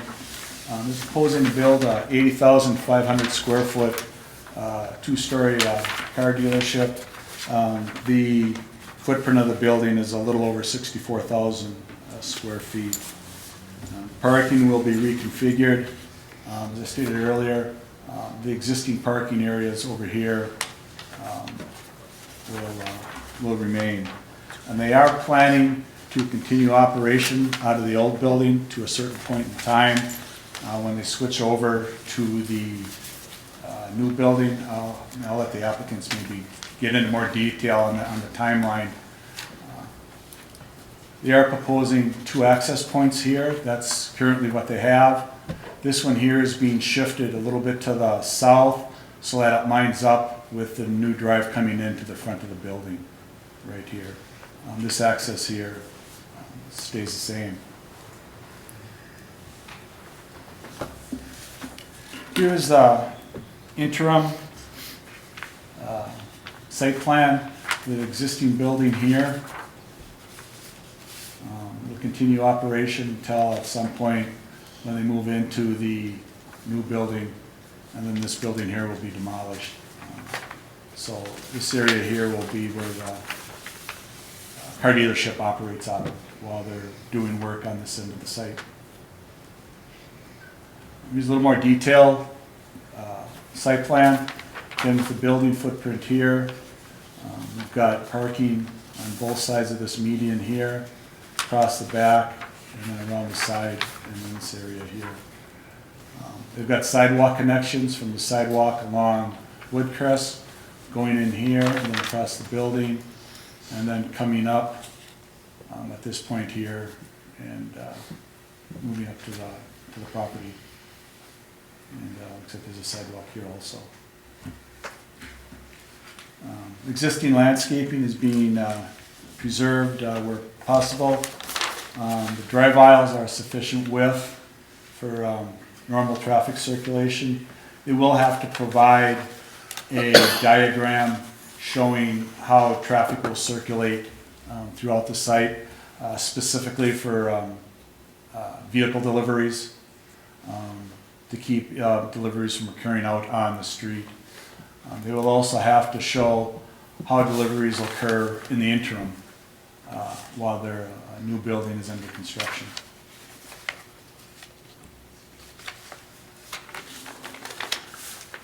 The existing sidewalk along Woodcrest will remain.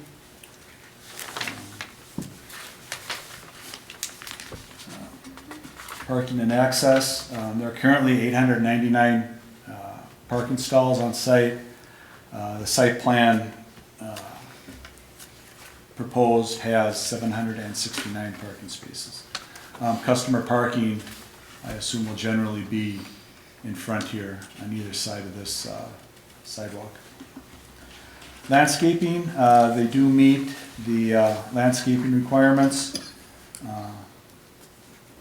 However, they do have a series of trees and rows of shrubs and trees, kind of a pattern going across the back here that ends at this point. Staff is recommending that that pattern be continued down to the end of the parking area down here. And they're also along Woodcrest Drive. Some of the street trees that were approved with the original site plan have died. Those trees should be replaced as part of this approval. Looking at the building elevations, it's a mix of precast panels with acid etched finish, glass, and architectural metal panels. It looks like the precast panels will be different shades of brown. The metal panels are black, silver, and a wood texture. Will show up here with the black and then the wood texture, and then silver. The 3 out of the 4 sides meet the 35% material standard. The elevation in the front, which is this elevation here, does not.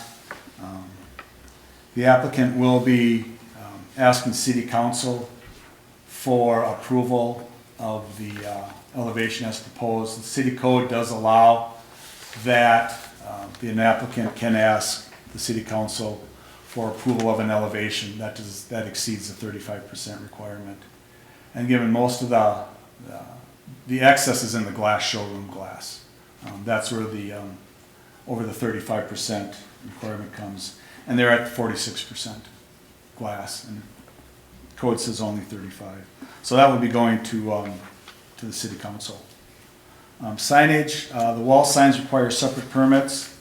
The existing monument sign will be moved, and that'll require a permit, as will all wall signage, and it'll have to comply with city code. I know the city engineer has looked at this. He's in the audience. I don't know if have any questions about grading and drainage. They're currently and site circulation. They're currently working with the engineering department on revising the grading drainage plans. With that, staff is recommending Planning Commission approve the site plan for the dealership with the following conditions. Compliance with Title 11, the applicant enter into a site security agreement with the city. All engineering comments be addressed. The landscaping along Highway 10 be continued to the north end of the row of parking to include 7 overstory trees and rows of shrubs. And the street trees must be planted per the original number in the 2002 plan. And the 5th one would be City Council approval of the 40, it should be 46% glass on the west elevation. It's 46, not 46, 48? correct. So, Mr. Chair, Commissioner Casey? so these elevations you have on the screen, it's the west elevation is the first one, and then? Correct, yep. And then what? How do we go down the, I couldn't find the designation. Yeah. Maybe my eyes are that bad. They do have on the front of it, this would probably be the, I would say the south elevation. This elevation here facing, my cursor, Highway 10, and this elevation here facing Woodcrest Drive. I'll let the applicant, they're in the audience too, if I'm wrong, they can correct me. I Is it can close? read it. The top one is north, the second one is west, the third one is south, and the last one is east. Okay, so this is faces the highway, and this elevation here faces Woodcrest. And this one faces the Ford dealership.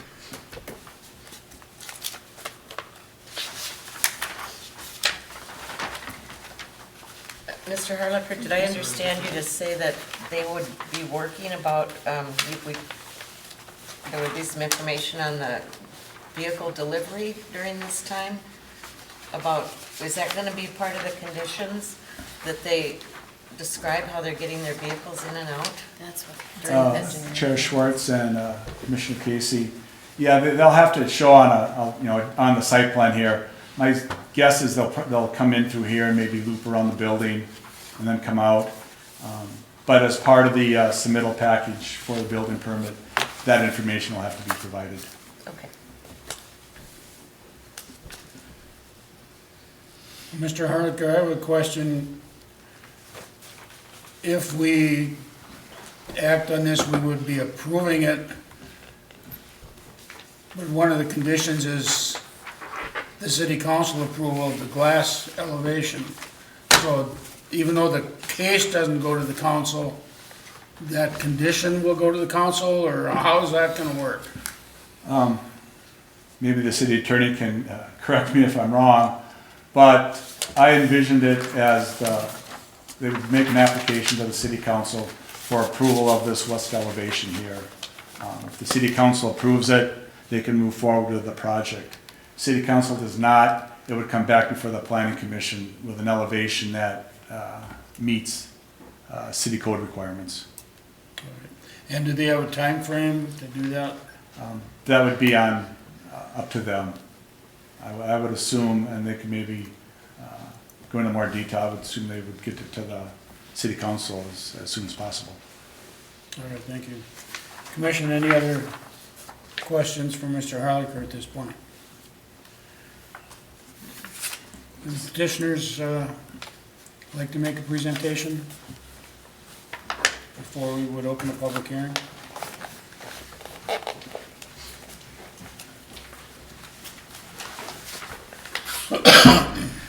Nguyen Hong with Baker Associates. I'm the architect for the project. I can answer any and all questions regarding the building. I have material samples right here. Regarding the elevations, actually I also have an updated rendering of the front too. If you guys want to see that one, you can just put it up there. Yeah, if they could, I don't know if you got to do the overhead, perfect. Okay. Yeah, we always try to make these as dynamic as possible so that we can break down the mass. These buildings get pretty large. We understand that an 80,000 square foot building is rather large. So in terms of the materials and I guess all of the patterns and the jogs of the building, we try to incorporate as much as possible. When it comes to the building... Before you go further, can I interrupt just to say that while it appears that the overhead is on the TV feed up there, it's not on the monitors in front of the commission members, so I don't know if you have passed that now. Yeah. That's the front elevation, which is the north elevation. And that is comprised of mostly low E glass with a silver band 70XL. In the front there's 4 different ACM types, different colors. The material's the same, but the pattern and the textures are different. Can we go back to the elevation? Yeah, if we could go back to the, Well, we have, back to the PowerPoint presentation, please.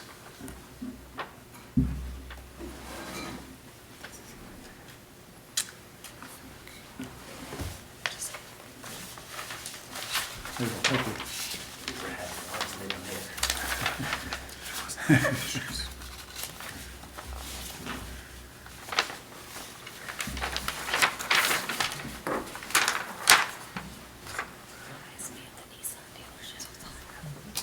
They're washed out up there, but I think they're Okay.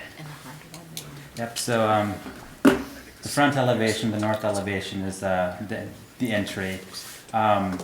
we've been working with the owner and also the Chrysler corporate. And Jeep itself is going to be somewhat of a standalone. I think their intent is to have it pop out a little bit more. Where did it go?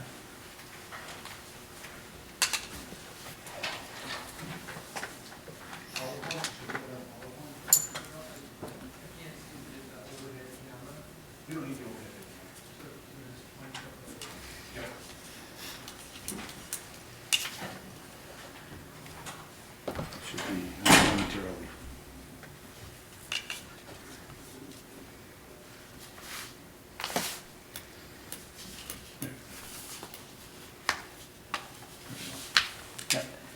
So we have Jeep, there's a new branding image that Jeep has, and we're incorporating that into this building. This is one of the earlier buildings that that's going to have this Jeep branding, so Coon Rapids is gonna have one of the first ones.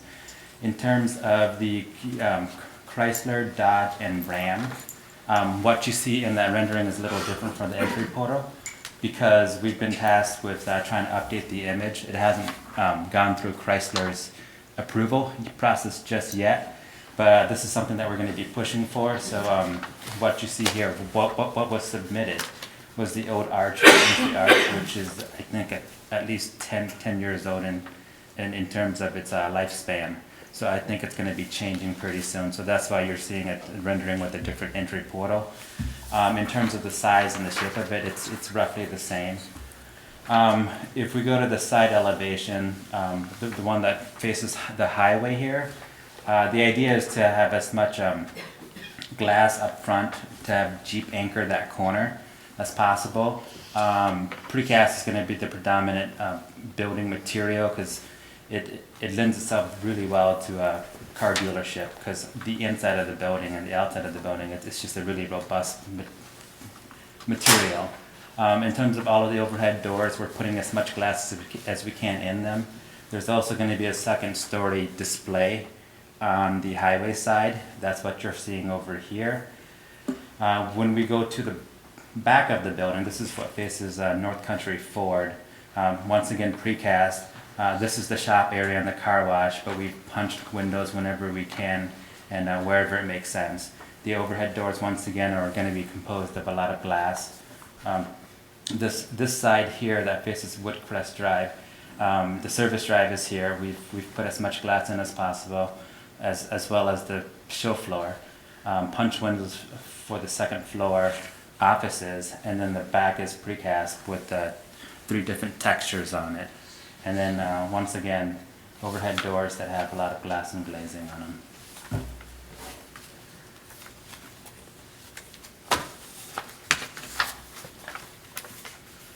And what were your 2 samples down there? We can't really see them. Yeah, these are precast samples. They're pretty heavy. Yeah, you don't have to pass them around. Can you just walk, can you just come up here? Walk. I mean, just so we can just, just to see the, So the bottom is exposed aggregate. This portion of it would be the sandblast. I think this is a medium sandblast. This would be the acid etch. This is actually in the white color. They use white Portland cement. That's what we're proposing. The other option would be a gray Portland cement too. But in terms of textures, when you see the banding on the buildings, it's being distinguished by all of these different textures. Part of the reason we use this is that since it's along the highway, it's going to pick up a lot of dirt and grime when the roads get wet. So the theory behind it is that this is a robust material, and that the owner, can pressure wash it, whatever they need to do to clean it up, and it would withstand quite a few pressure washings. Whether that happens or not, I would like to think it does, and I think it does happen, but just not as frequently as somebody who's designing this. I'd like to see them do, more often than they would like to do it. But that's Minnesota for you, I guess. The darker colors for the Jeep portion, is that those smaller panels? Correct. That would be the black panel there. The Jeep, that's ACM, so an aluminum composite material. So this is all Jeep standard now. This one is chose here. This black one is going to be the main color. This bamboo texture is going to be where the entry is. And then the silver, I think it forms the perimeter around something. Colors stay on these pretty well too. I think they give you a 20 to 30-year warranty on them.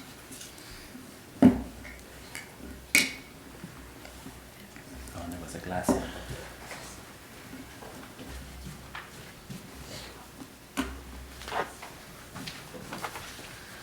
I guess I can just entertain any questions that you might have. Do you have any information on the plans for the trucks for the delivery?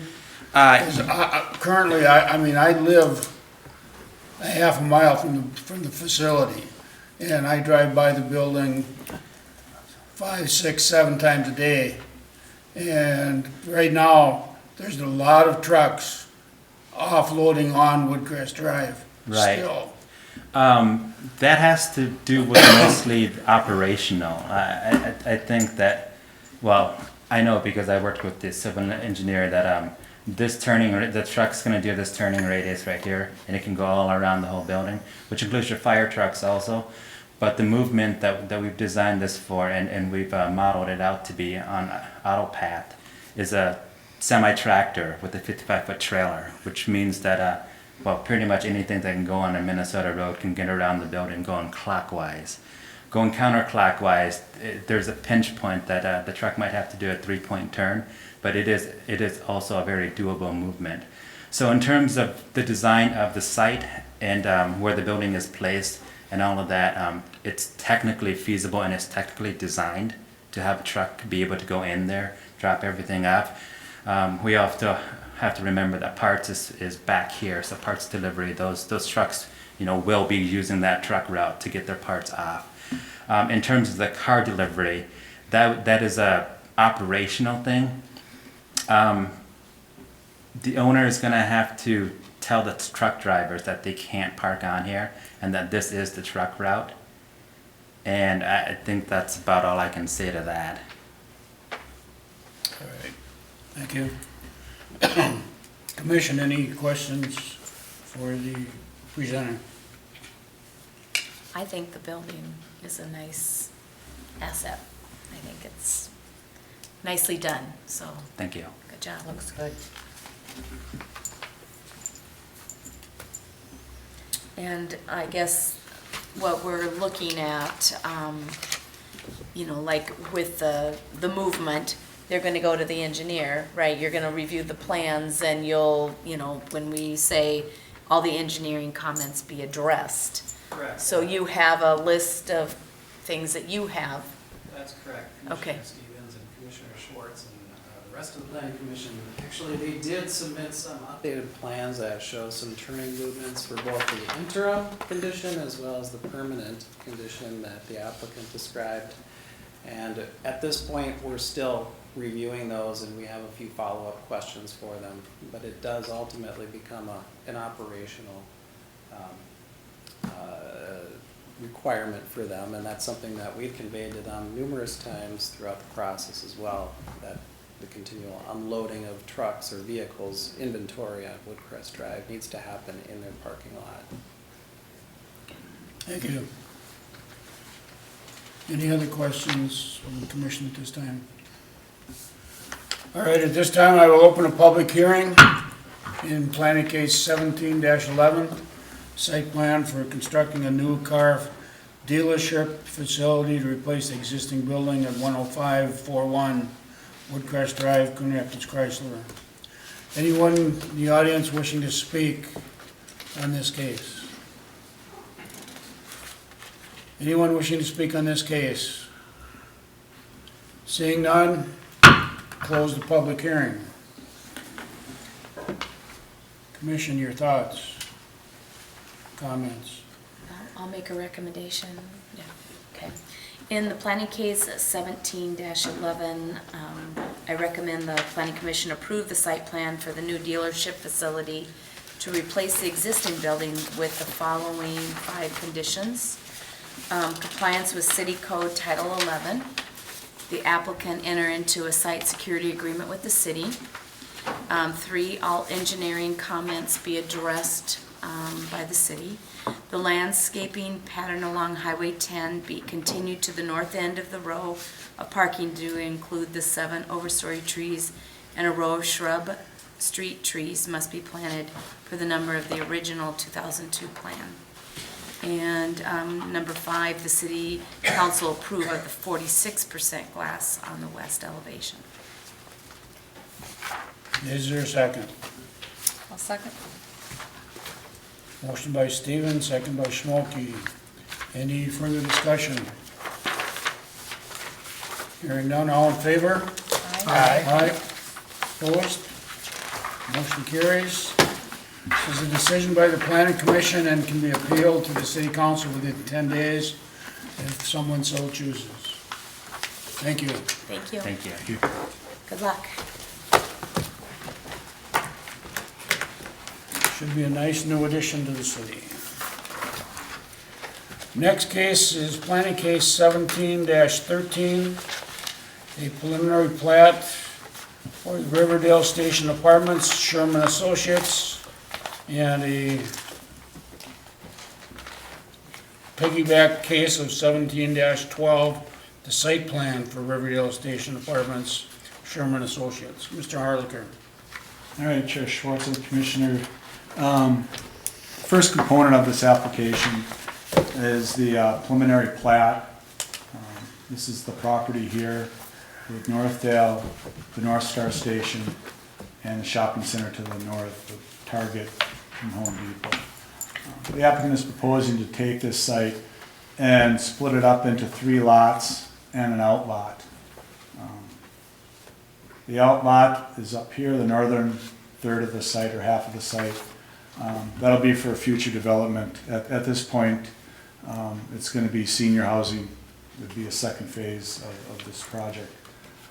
This lot here will accommodate a 71-unit apartment building, and this lot here will accommodate a 180-unit apartment building, and the piece down here in the corner is for a commercial site. The site is 15.2 acres. Lot 1 is 3.3 acres. Lot 2 is 5.1. That's this one here, and this one. And Lot 3 is a small commercial site. The outlot is 6.3 acres. Lot dimensions, the proposed subdivision does meet the lot dimensional requirements. There are no minimum lot size requirements. However, there is a maximum lot size requirement of 2 acres. The proposed plat has 2 lots that exceed that maximum size. In order for the approval to occur, flexibility is required for the 2 lots that are larger than 2 acres.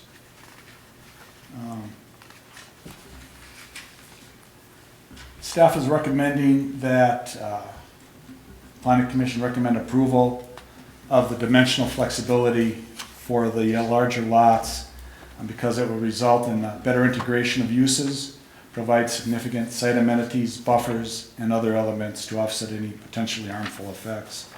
The larger lots are needed to accommodate the apartment buildings, stormwater management, and 2 parks. The larger lots can also accommodate additional landscaping. So with that, staff is recommending the Planning Commission approve the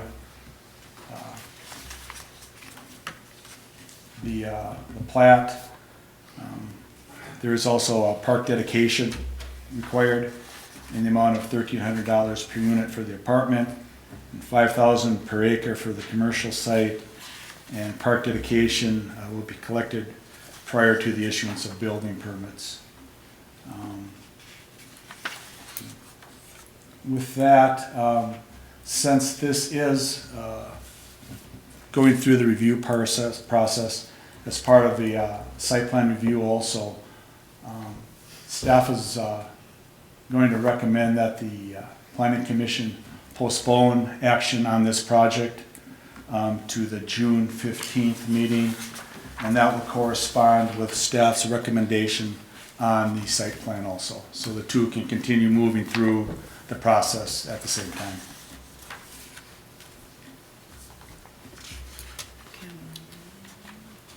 Commission, any questions of Mr. Harlicker at this time? Yes, I have a question. Commissioner Stevens? When I'm looking at like parks within the apartment area, you know, they've got a tot lot, which seems, you know, relatively small, but they have a dog run. I mean, is that more important than having an area for kids to be playing, or is this only going to be seniors, or?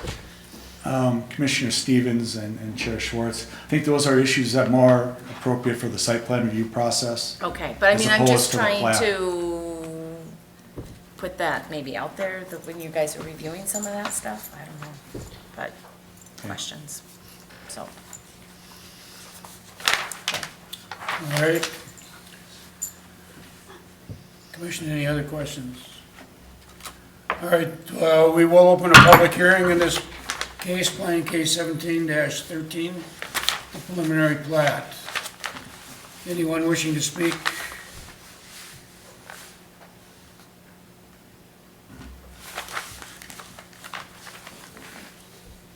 Is the petitioner have something that they would like to present at this time as well? We can do that under the public hearing. We can do that under the public hearing. Well, Chair Schwartz and Commissioners, they've got a presentation that's really more tied to the following Oh, the following one. application. Excuse me. All right, at this time, we will continue the public hearing to the June 15th meeting.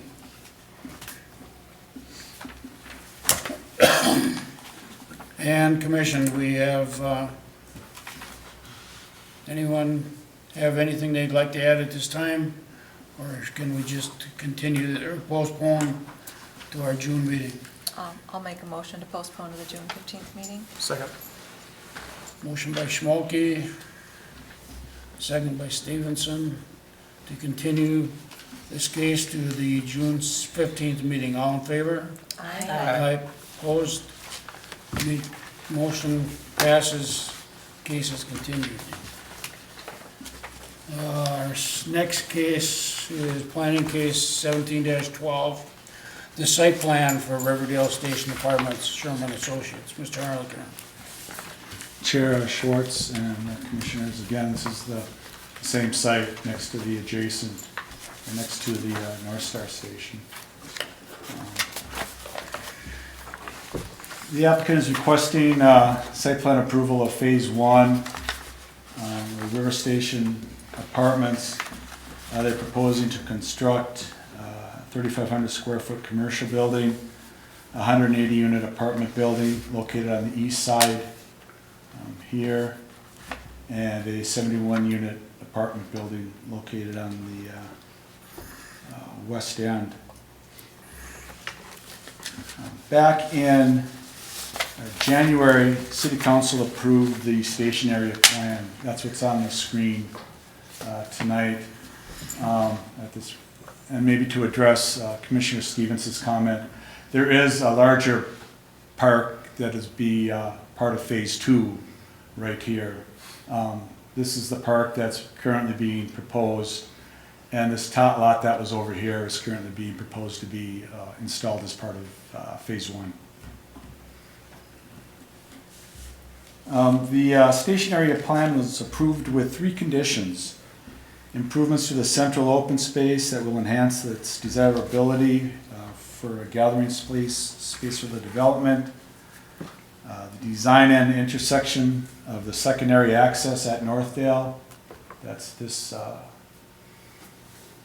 drive here. Will be finalized prior to site plan approval for the additional buildings.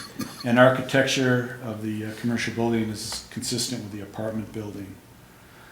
The first condition will be addressed in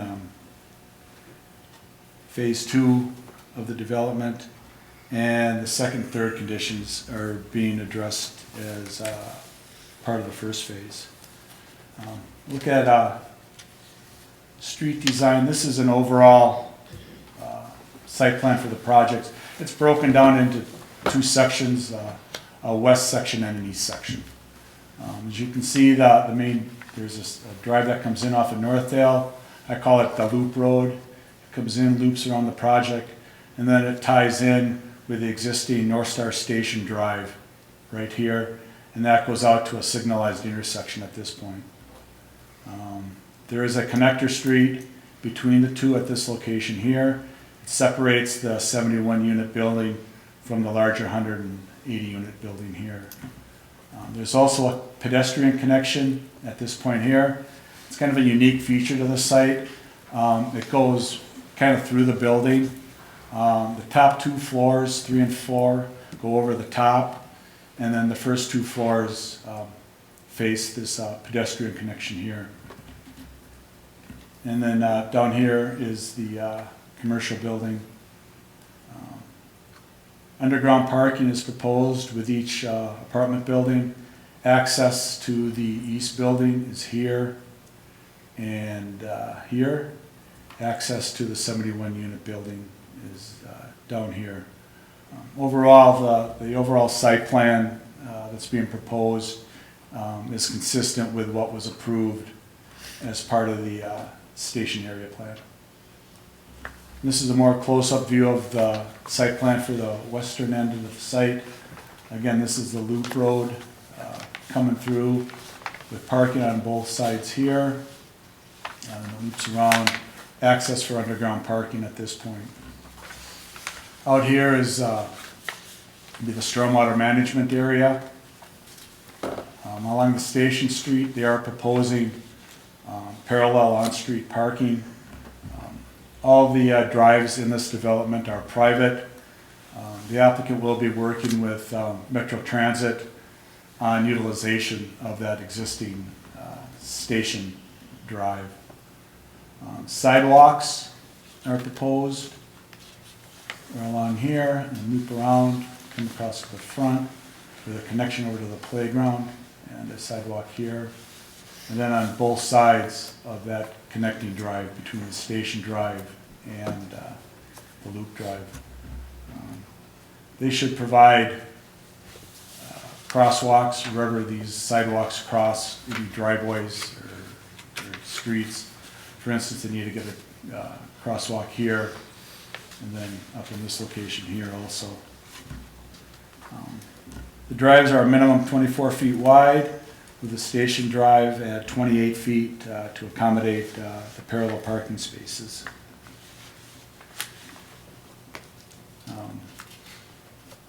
The applicant has submitted, traffic was a major concern with this project. The applicant is updating their current traffic study to really accommodate. They'll be looking at this intersection here, as well as the intersection up on 123rd and Northdale. So that will be one of the issues that is currently being reviewed. Staff has not had an opportunity yet to review the revised traffic plan. That's one of the reasons why staff is recommending that application be postponed until next month to give everybody an opportunity to look at the results of that traffic study. This is the east site plan. Again, this is an apartment building, U-shaped. This is that connector street here. The sidewalks along Station Street, along Northdale, and then along here. If you go back to the approved station area plan, there was a sidewalk that's going to be installed along the north side of that loop road. That'll be installed as part of, in conjunction with phase 2 when that comes in.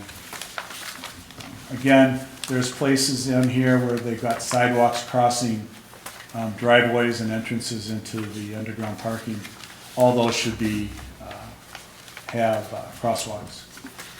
Again, they've got a loop road coming through here, And then out, I know they are working with engineering and the fire department to ensure that fire trucks and emergency vehicles can make the maneuvers through there. And then you've got the, again, on the east side plan includes the commercial area here.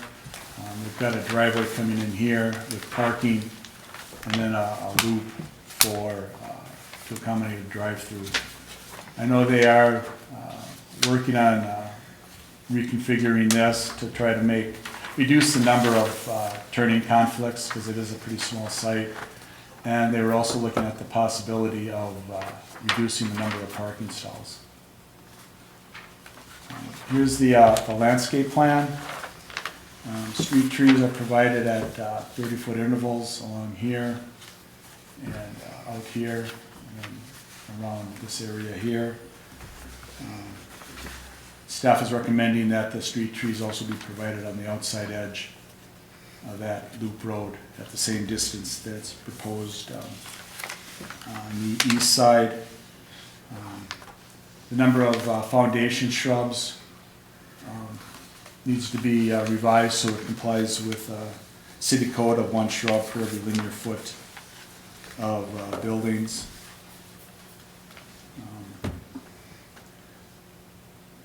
Should also look at installing trees along this drive here between the sidewalk, and this is that connecting drive at this location here.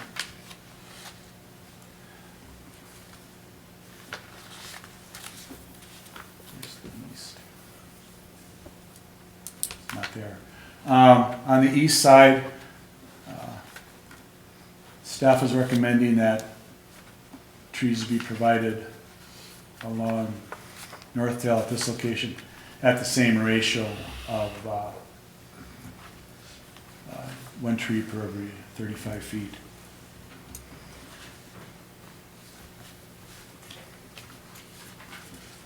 Signage, they are proposing a ground sign at this time down here to identify the project.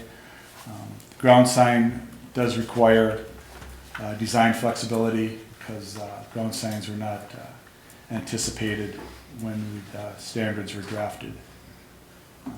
There's also a possibility of a second sign up at this entrance here. Both those would require design flexibility. Go back to open space requirements. They've got this large area out here with the pond. They've got this area here, and then they've got this park here. 15% of the project is required for open space. Required open space is 58,000 square feet.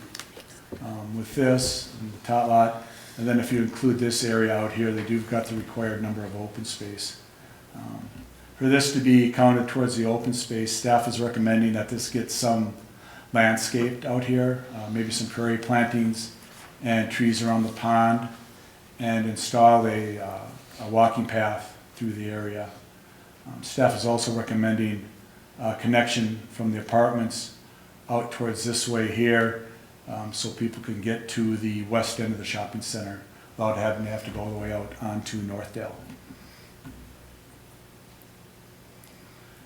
As stated in the preliminary plat, park dedication will be due at the time of prior to building permits, $1,300 per unit and $3,000 per acre with the commercial site. Lighting, the applicant's lighting is proposing more of a modern streamlined look that's consistent with the design of the buildings. Maximum heights of the pole mounted lights is 20 feet. Code requires that full cutoff lights fixtures be used. They are proposing some pedestrian scale lighting around the park up here. Staff is recommending that those pedestrian scale lightings also be included to highlight the pedestrian connections through the project along this sidewalk here, and then along the pedestrian connection through here, as well as along the sidewalk connection out along Northdale. Building design, the applicant will address this a little more thoroughly in their presentation. But this is the building elevations for their west. 4-story units, both of them are. This is 71 units.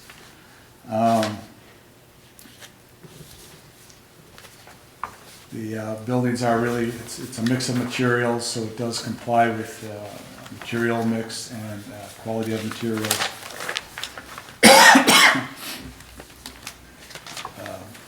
Building on the east side is similar. Again, with the facades being broken up, 4-story buildings. The units each have apartment buildings. Ground floor units have walkouts, and those are really show up. They're emphasized along the Station Street and Northdale Boulevard. All these units here, as well as these units along here and facing Northdale, all have entrances. They have a deck with an entrance into the unit, so you can actually access the unit via sidewalk to the deck and direct access into the units. So it presents kind of a front yard feature to the buildings.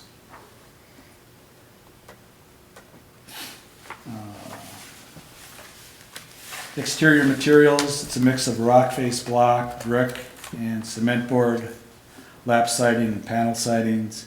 Decks will be wood, and similar materials are used on all sides of the building. This is a floor plan for the west building, the 71 unit, underground parking going in here, and this is a sample of the floor plan.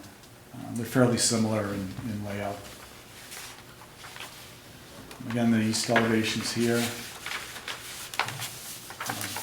These are the elevations facing Station Street with the walkouts. And these are looking at it from internal of the site where the parking lot is. Again, there's a lot of breaks and mix of materials, really breaks up the facades of the building. Floor plan here. This is the first floor. You can see where their pedestrian connection goes through here. Floor plans to the east. These are the third and fourth plans. You can see how they're connected. The pedestrian connection goes underneath right here.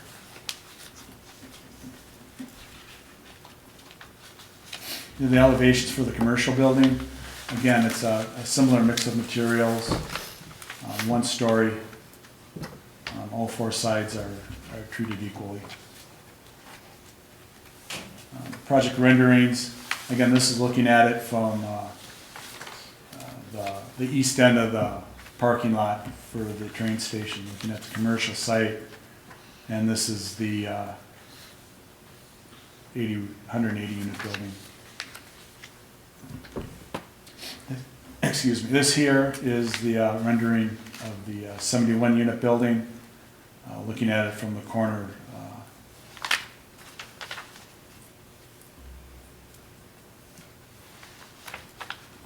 Should talk about, there's some features of this project that are requiring design and dimensional flexibility. Building height is one of them. The west building is 47 feet high, which meets code, maximum height of 60 feet. However, the elevation of the east building is 54 feet from ground to its highest point.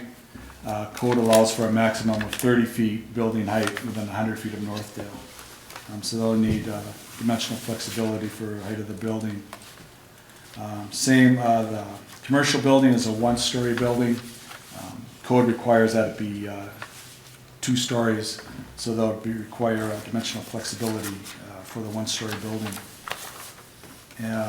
Building setbacks. The maximum setback along Northdale is 20 feet. The applicant is proposing a 35 or a 40-foot setback.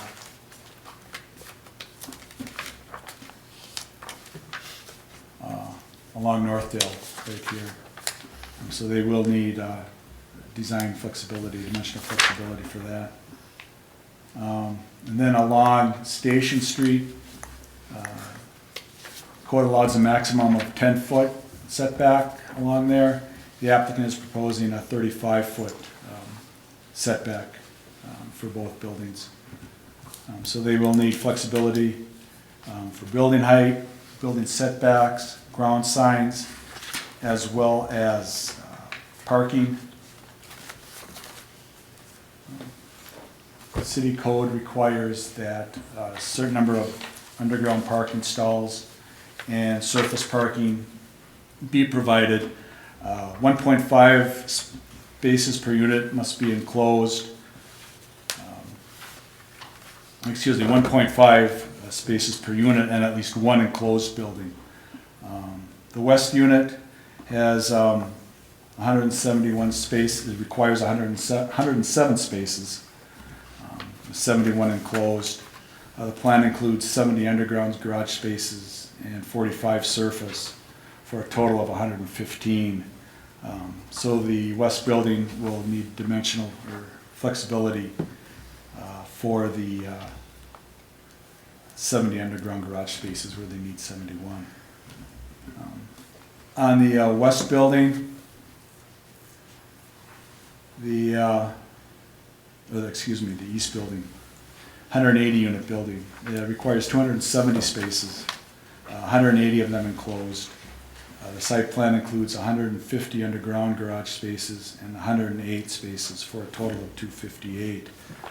So they will also need flexibility for the parking for that 180 unit building.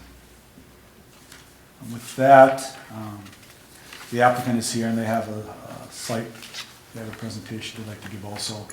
But if you've got any questions, I'll answer them now. Commission, any questions for Mr. Harlicker?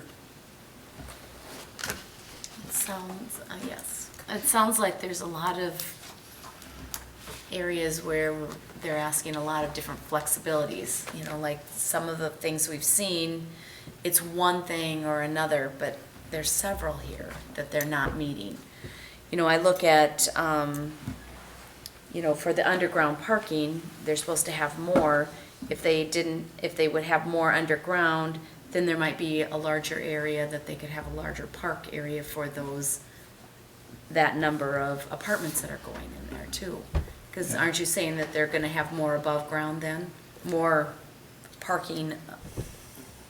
Yeah, So- Commissioner Stevens and Chair Schwartz, I'll let the applicant get into that a little bit, but they're really constrained by, they can only get so many buildings, so many spaces under the buildings, so there really isn't another opportunity for enclosed spaces unless they put up, you know, garages out there someplace. And I don't know if that's a desirable feature either. Yeah, and Mr. Chair. Commissioner Stevenson? Isn't the flexibility on the parking, the number of spaces above and below ground, like all together that are provided that they're looking for? Well, that's, I mean, as opposed, I understood Commissioner Stevens be asking is, should they be having, they need flexibility because they aren't having enough spaces underground, and isn't it spaces overall is the requirement? Well, Commissioner Stevens, it's both. There's an overall number. Yeah. And then there's a breakdown between a ratio of underground to above ground. Gotcha, okay. So they're requiring flexibility for, in the case of the 70 unit building, it's just, you said one. they're requesting flexibility for one underground space. Right, but and they have an X, you know, they have more spaces total than what's needed. Right, but it's the larger building that I'm talking about. Yep. They are asking for flexibility for both number of underground as well as total number of spaces. Yeah, so.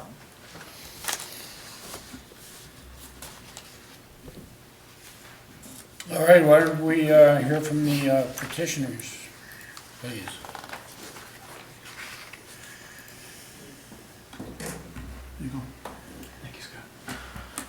Chair Schwartz, Commissioners, appreciate the opportunity to be here today. My name is Will Anderson. I'm a developer with Sherman Associates. I'm here with Link Wilson, architect on the project. I do have kind of some brief statements from the developer's perspective here. Recognize that this commission is focused on the design aspect. I'll yield most of my time here to Link, but I think that Some of the context of who Sherman is, kind of why we're doing this development and opportunities are important to some of the design flexibilities that we're asking for in this instance. Again, I'll move quickly through this. Sherman Associates, we are a developer with a kind of commitment to long-term ownership and management of these properties. I think that is something that deviates a lot from other large multifamily developers that you'll see in the region here. We're long-term owners and operators committed to the buildings in which we develop. Founded in 1979, we've done over $2 billion in development. We've got offices throughout the region, over 400 employees. We've done 6,000 apartment units, 3 hotels, and over 600,000 square feet of commercial space.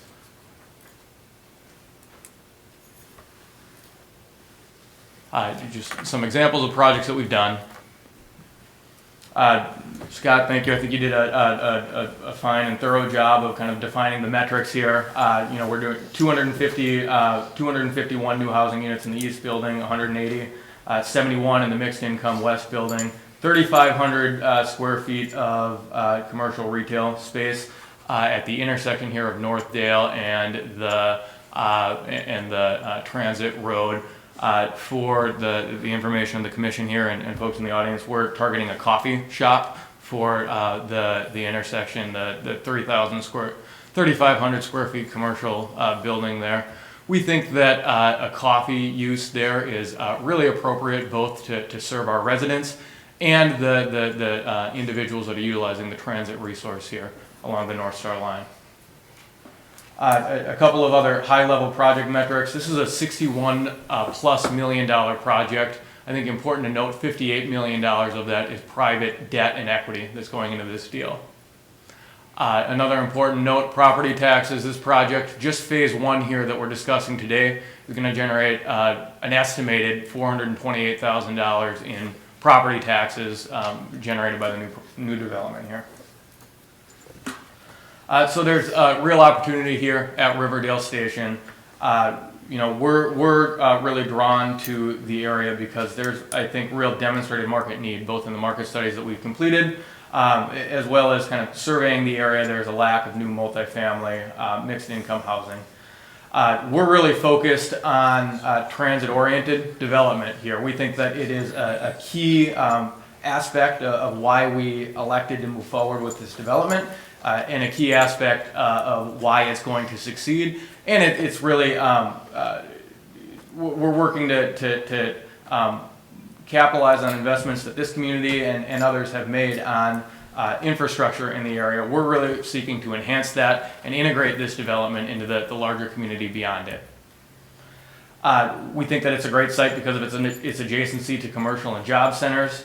A key opportunity here is building partnerships for future development.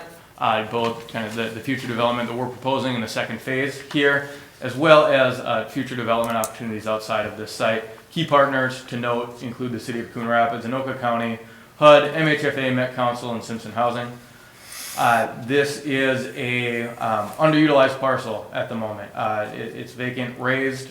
We think that this is the highest and best use that can be proposed there. We also think that this is the use on this site that can be best integrated into the surrounding community, as well as create the kind of most positive impact.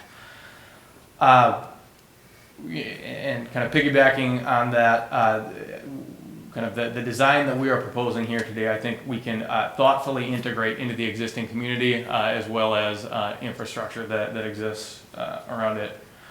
I'll hand it over, again, because the focus of this is on design. I'll hand this over to Link Wilson with Cos Wilson Architects. Thank you, Chair Schwartz. Commissioners, thanks for the opportunity. I'm wondering if I could approach and hand you these materials and they can get passed along, and then if I could just go to that colored site plan. You've seen these images, and maybe I'll just start with, that's the material board. It's fairly light, but it has the actual materials, and then we can just kind of pass those back and forth. And then, sure, that would be great. And then I'd like to focus in, even though there's a few modifications that we've made to this plan, which is in our 32-page civil and landscape packet. I also want to stress this is the 5th light rail development that my firm has been involved in the last 11 years here in the metropolitan area. This is a 15.2 acre site. We are focused on an immediate development of 8.85 acres. So if we just, those things are really hard for us to really get our arms around. 8.85 acres. It's literally 4 city blocks of development.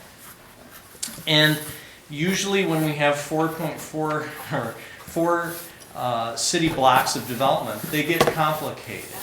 And we bump up against a lot of city planning issues, and we typically ask for waivers.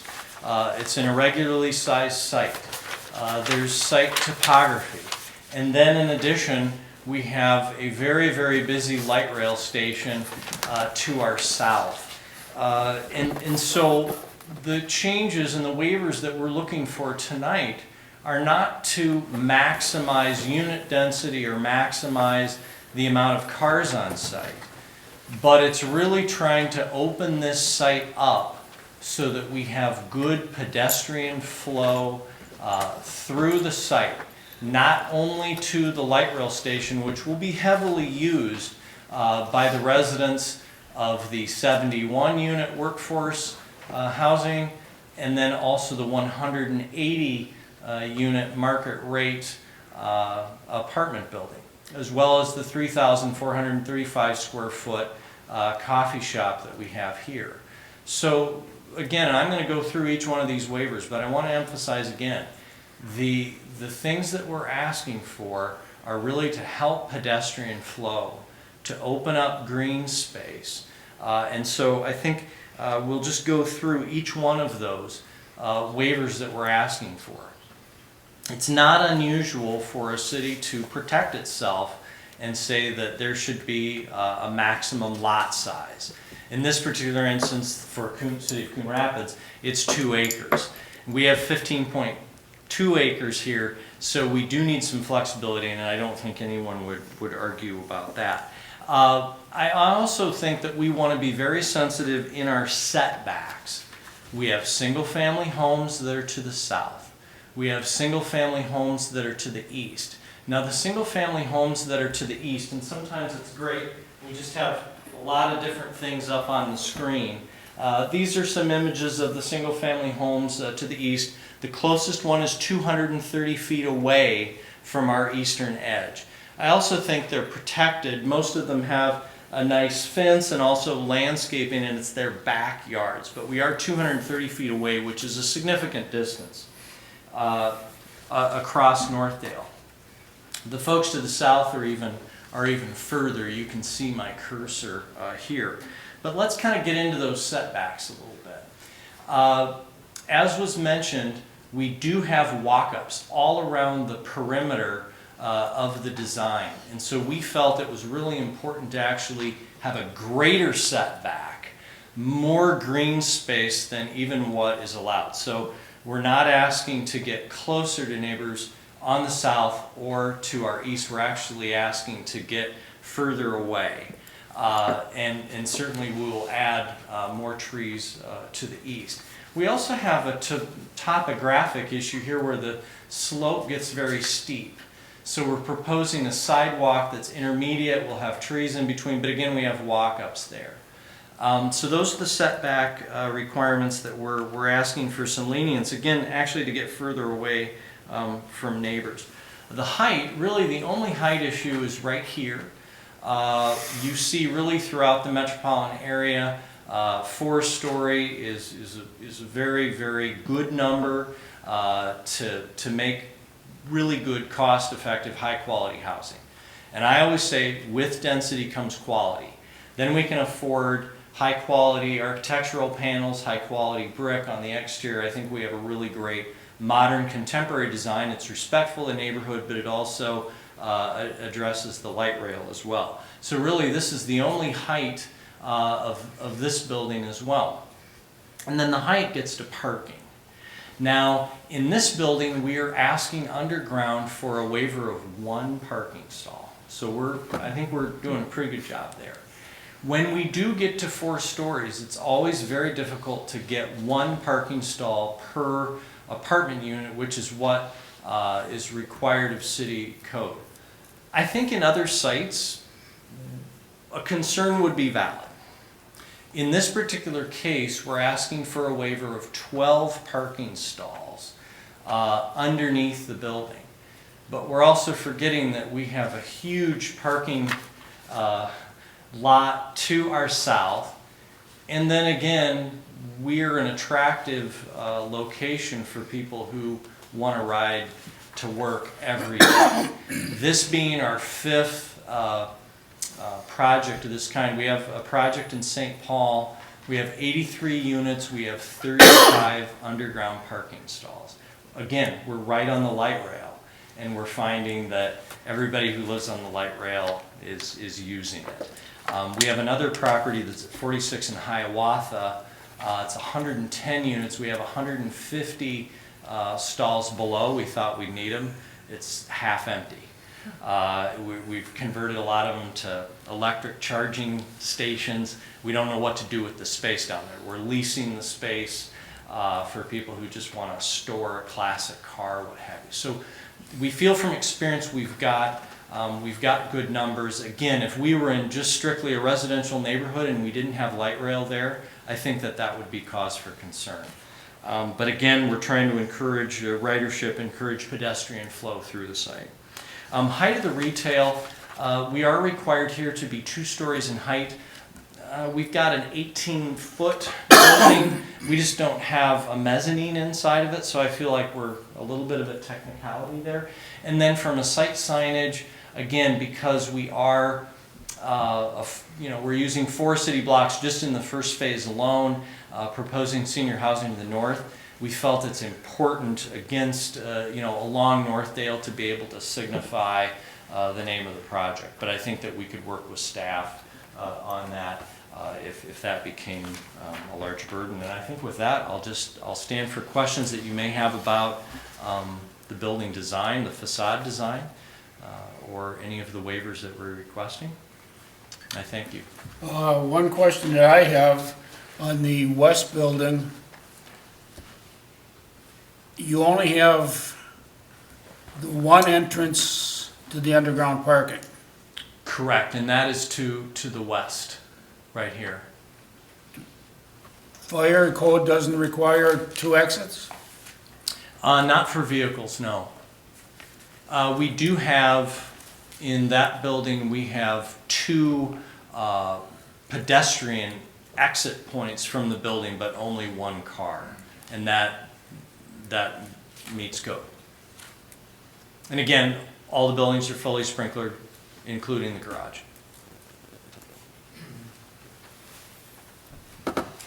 Commission, questions at this point?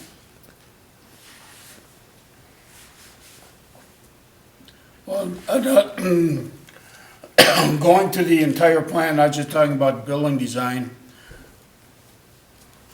I kind of question why or how we don't get the second entrance right away. When we're talking 180 units and a 71 unit, that's 250 units. Parking stalls, you're allocating over 370 unit parking stalls. Correct. I think we have a total of 363 total site stalls, including the underground garage. That sounds like an awful lot of traffic to put back out onto that transit road. We do have 2 site entrances. The traffic study actually is back. That's perfect. The traffic study is back.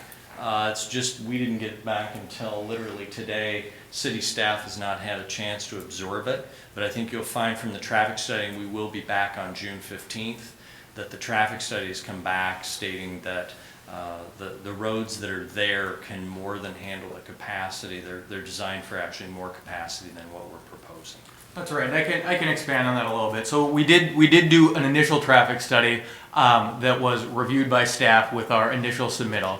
Staff asked us to go back and examine the road 123rd Street, north of kind of our center access into the site. And then in fact we examined 119th Street, so the road south of the southern entrance into our site. Again, the traffic study came back and demonstrated that the use that we're proposing on the site here is the least impactful use that could be proposed on this vacant site in terms of traffic impact on the surrounding areas. So this is an existing vacant site. Should this site exist vacant into perpetuity, of course there won't be additional impact associated with development on this site. The housing that we're proposing has the least impact in terms of traffic counts on the adjacent communities as compared to a commercial use or a medical use or something of that nature. Again, we've got an updated traffic study that is out to city staff, including the engineers. They're reviewing it now, and I think that the recommendation will be made at the June 15th meeting from city staff as to if the plan that we're proposing here is acceptable. Well, my point is more directed towards that second entrance off of Crooked Lake or Northdale Boulevard, as to having it part of phase 1 versus phase 2. This entrance here? Yes. This entrance is part of phase 1. That will be constructed with phase 1. So There's just a sidewalk to the north. I believe that the clarification was made, and Will is exactly right. This, and if we can see it on the screen right here, this will be built as phase 1. There's a sidewalk to the south, but what won't be built in phase 1 is just the sidewalk to the north side of that access. Well, from my packet, I understood that north, or the north driveway, or the north roadway was not part of phase 1. this is part of phase 1. I apologize, that wasn't very clear, but it was only the sidewalk on the north side. Okay. All right. We have that dotted orange line. Because, Looks the like a dotted cutoff. line goes through the middle of the roadway. road. So it looks like it's not part of the Sure, I think first phase. Sure, I think the intent was the ultimate ownership and maintenance of that road. You know, showing that dotted line to try to allocate the southern half of that road to this development, and then the north half of the road to the north development. All right, thank you. Will it be a right in, right out, or that's still part of the traffic? I think that that determination is to be made. The traffic study that we provided to the city includes turn lanes on North Dale here that would allow both left and right turns out of the development. Commissioner Casey and other planning commission members, the city did request through its initial comments that turn lanes into the site from Northdale into the new development road be added in keeping with the rest of the character of Northdale in that area. And they'd also added turn lanes out of the site, which they didn't show in their original concept.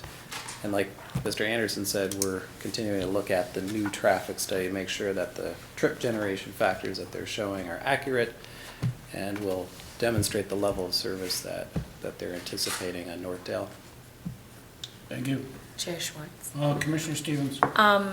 Going along with the traffic, is Northdale considered a county road? No. No, It's a city road. it is a city road, okay. So then, are there any talks at all about having a stoplight because going out, and talking to residents, they felt that at the time, the stoplight where it was put in was not a good place for the residents that are on the other side of the road, because they have a hard time getting out.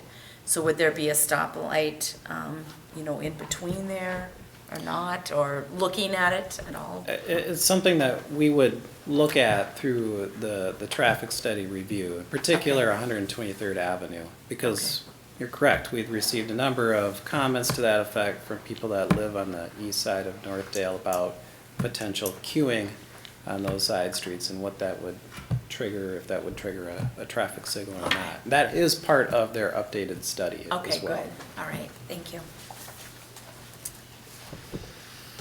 Commission, any other questions?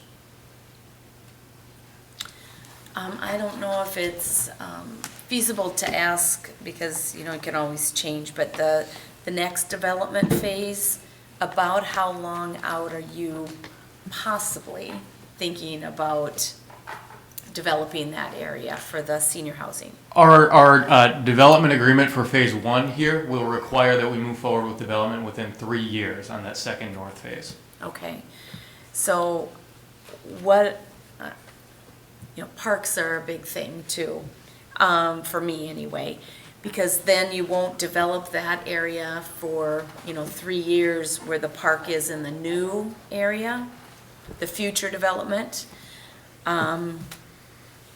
But seniors, I just feel that those two parks, in my estimation, need to be flipped.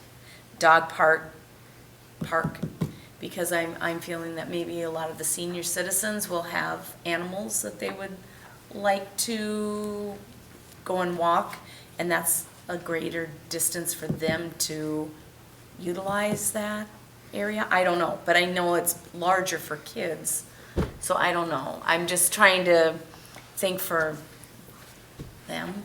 Yeah, I think certainly that's a consideration that I think we can work through in that second phase of development. We in fact won't have ownership of that north parcel until we actually commence development on that second phase. And I think at that time, that is something that could be considered. You know, does that dog park move? You know, do we think that that is an amenity that would be better suited for the north parcel than the south? Okay, thanks. And staying on the park issue, these are private parks, not city, these won't be dedicated to the city. That's right, these are private parks.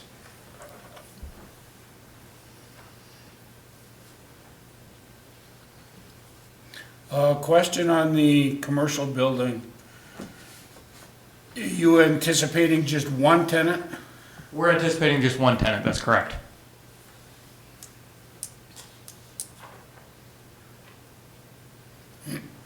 Again, the tenant that we're really targeting there is a coffee user. We think that it's a great amenity, you know, for our residents as well as individuals that are coming in and out of that transit station. Is permission needed to use that transit parking lot, you know, as overflow? Like, it's not just reserved for the transit? Residents can park there? We've had a number of conversations with Metro Transit, who maintains ownership of that lot to the southwest. We have had discussions with them, and groups are agreeable to utilizing the access road there. We haven't had discussions with them about utilizing that parking lot.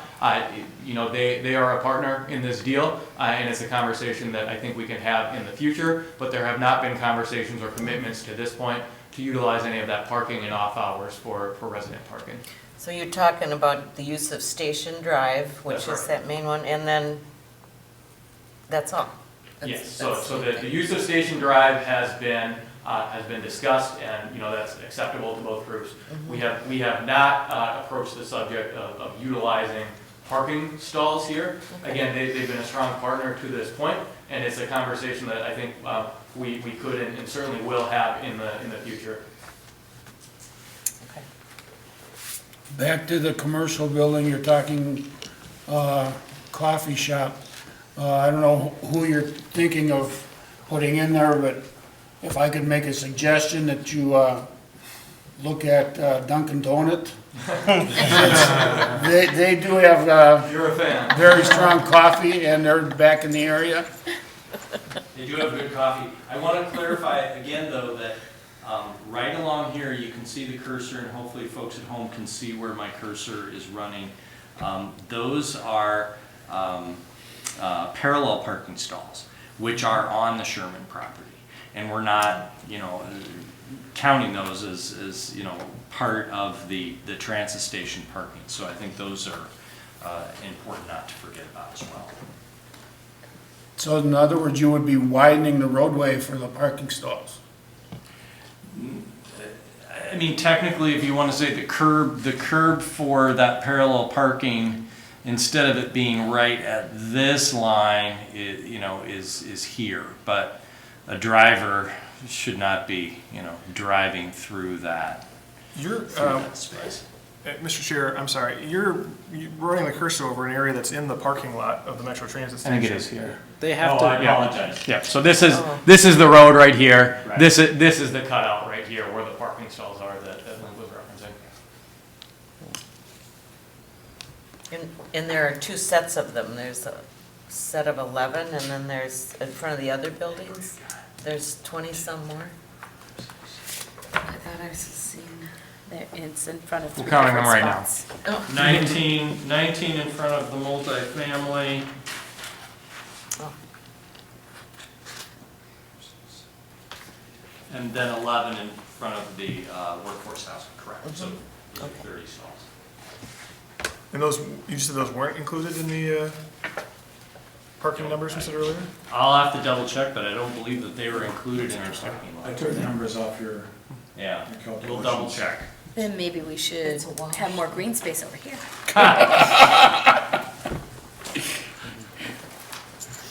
2 dog runs. 2 dog runs, yes, no, just a children's run. Children's run. A children's run, An extra tot run. Yeah, they run well, everything anyway. huh? The children run everything I anyway. know they do. All right, Commission, any other questions? And it looks nice. I mean, I don't want to be a naysayer on any of that, but I just want to make sure that we're not setting precedents that we're not going to be able to utilize down the road too. If other people keep coming and saying, well, we want this and we want this and we want this. So we need to make sure that city staff and, can handle all of those things too. In the future. Sure, and I understand you don't want to set precedent, but I do think one of the things that you can protect yourself when you have a one-off apartment building in a residential neighborhood that says, well, why did Sherman Associates get away with it? Well, it happened to be right adjacent to a light rail station. Right. And out of 363 stalls, we're talking about a 13 stall deviation. Right. No, I mean, there's just other things too Sure, that you're asking. So absolutely. we just need to make sure that city staff can live with that and answer all the questions that are going to come to them, too, so. All right, Commission, any other questions, commissioners at this time?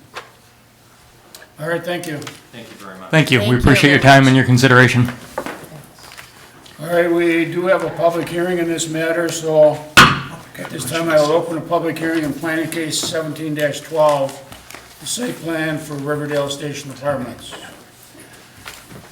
Anyone wishing to speak to the public hearing?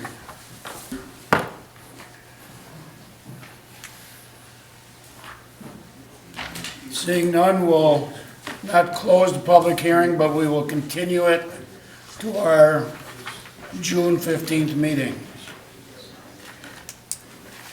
Commission, Mr. Chair? Commissioner Stevenson. I just want to say that I continue to be really excited about this development. I'm really excited about having transit-oriented development in Coon Rapids. I see Dan Earhart in the audience tonight, and I'm glad you're here. And I want to thank you for your leadership in making this station happen, because this development wouldn't have been possible without that. And I think this is going to be a great asset for our community, and so I hope you're just as excited as I am, I bet, being here tonight, and I think this is phenomenal. I think the design looks great. I think I'm not troubled by the flexibility requests. I think this is a unique opportunity, and I think that the flexibility request makes sense in that context, particularly with regard to the parking being next to the commuter rail. I also, I'm glad Mr. Harlicker mentioned a couple of things that staff are mentioning that popped out to me when I was looking at this, mostly related to the trees along Northdale, the trees on the connecting street between the two buildings. I'm eager to see those trees in the landscape plan, because they were in the initial plan that we approved, and I'd like to see those back. I also think that the drive-through that is in the current plan looks a little funky to me, and that was another thing that I heard Mr. Harlicker mention in his comments that staff is asking to look at. I kind of question whether that current drive-through plan is feasible, and I'm glad that that's going to be looked at. But to me, these are tweaks to a plan that looks great. I'm excited about it. I look forward to voting for it next month.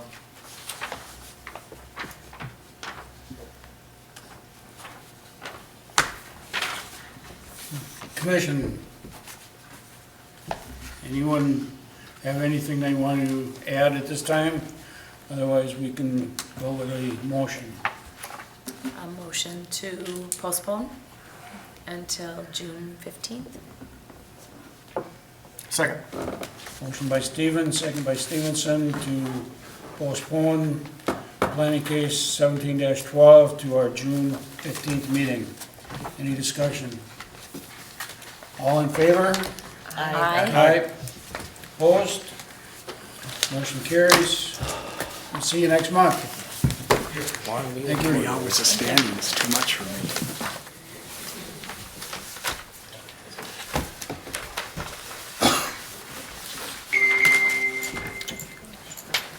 All right, our next case, planning case 79-20, revocation of a conditional use permit at 51 103rd Avenue, Johnson's. Mr. Harlicker. Yeah, Chair Schwartz and Commissioners. City staff is recommending revocation of a conditional use permit for a home occupation dog grooming business at 51 103rd Avenue. In 1979, Planning Commission approved the conditional use permit. This is part of our annual review of home occupation permits. We send notices out to all the people that have conditional use permits for home occupations, requesting that they contact us to let us know if they're still in business or not. Out of the first batch that was sent out, this was the only one that we didn't hear from. Those letters went out on March 28th. By April 12th, the city had not been contacted by the applicant, the property owner, Mrs. Johnson. We began the revocation process. On April 20th, a letter was sent to Mrs. Johnson informing her that we're going through the process. And on May 4th, city notified Mrs. Johnson of the meeting via a public hearing notice. We have not heard from the property owner. So with that, staff is recommending the Planning Commission revoke the home occupation conditional use permit for dog grooming based on the finding that the home occupation is no longer operating at this address. Thank you. I guess we have to have a public hearing in this matter. Correct. So I'll open a public hearing in planning case 79-20, revocation of a conditional use permit at 51 103rd Avenue, the Johnson residence. Anyone here to speak to this case? Seeing none, close the public hearing. Mr. Chair? Commissioner Stevenson. I move that in planning case 7920, the Planning Commission revoke the home occupation conditional use permit for the dog grooming based on the finding that the home occupation is no longer operating at the address. Second. Motion by Stevenson, second by Schmolke. Any discussion? All in favor? Aye. Aye. Opposed? Motion carries. This can be appealed to the city council within 10 days, if anyone so chooses. And finally, to the end, with planning case 17-4, an ordinance amendment to increase the maximum square footage for an accessory structure in the LDR districts. Mr. Harlicker. Yes, Chair and Commissioners. Planning Commission is being asked to consider an ordinance amendment to increase the maximum square footage allowed for accessory structures in the LDR district, both LDR 1 and LDR 2, to 2,000 square feet. The maximum would include both attached and detached accessory structures. This may seem familiar to all of you. Last month, the Commission considered a similar amendment and recommended approval of the draft ordinance to increase maximum square footage allowed for accessory structures to 1,800 square feet on lots greater than 1 acre. While drafting the final version of the ordinance, we had a hard time plugging in the new language so that the current ordinance made sense. It has been revised a number of times over the years, and it's become awkward, difficult to understand, and awkward to interpret. So we decided to take this opportunity to make a more thorough revision to that section of the zoning code. The intent of the changes are more to streamline the section, to make it easier to interpret and apply while incorporating the proposed increases in square footage. If you notice, the maximum size that's being suggested has increased from 1,800 to 2,000 square feet. This has been at the request of the City Council. After hearing discussions with residents, they asked staff to increase the maximum to 2,000 square feet. They felt that this would give residents extra space to ensure that possessions can be stored under cover and not left out in the open.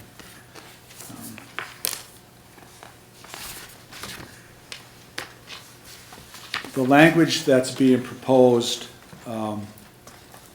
is to delete the first section of the ordinance, which had the difficult language. Staff is suggesting that the following language would be replaced, would replace it. Subject to additional requirements of this section, each dwelling is permitted up to 1,600 square feet or 2,000 square feet for lots 1 acre or more of attached and detached garage/storage space, not to exceed 80% of the finished floor area of the principal structure. The language that regulates minimal dimensional requirements is unchanged, as included in section B. This first section is really split up. It combined two different items. One was the maximum square footage, and then the other section talked about minimum garage size requirements. So what staff did is we broke those two sections apart, and section A talks about the maximum square footage requirement. Section B then speaks to the minimum dimensional requirements, and that's unchanged. We only recommending changes to the maximum square footage discussion. What we did was deleted what was section D, and it read like this. Each dwelling unit is permitted other freestanding accessory structures such as outdoor living room, fish houses, gazebos, greenhouses, or playhouses. No accessory structure permitted under this subsection can have a door exceeding 6 feet in width. The total floor area of all accessory structures permitted under this subsection must not exceed 400 square feet. So in reality, all the lots were allowed up to 1,600 square feet, provided 400 square feet met this specific provision. What staff is suggesting that instead of having this breakdown for the specific types of structures, gazebos and things like that, staff is recommending that the minimum lot size requirement or the minimum square footage requirements for all lots, even those underneath 1 acre in size, be increased up to 1,600 square feet of detached or attached structures, provided it does not exceed 80% of the finished floor area. So we got that 1,600 square feet from the original 1,200 square feet plus this 400 square feet that allows with other structures. Code currently only allows 3 detached accessory structures. That remains unchanged. So there's a table that was included in the staff report that really I think highlights what's being proposed. In the LDR1 district, 1,600 square feet of detached or attached, provided it does not exceed 80% of the finished floor area of the house. And 2,000 square feet of attached or detached, provided it does not exceed 80% of the finished floor area of the house for lots 1 acre or greater. And that's duplicated then in the LDR2 district, same languages in both. So we're trying to be consistent, trying to streamline the system, and treating all properties equal. So with that, staff is recommending the Planning Commission recommend approval of the proposed ordinance. Thank you, Mr. Harlicker. Any questions, Commission, from Mr. Harlicker? All right. Open a public hearing, in planning case 17-4, an ordinance amendment to increase the maximum square footage of an accessory structure in LDR districts.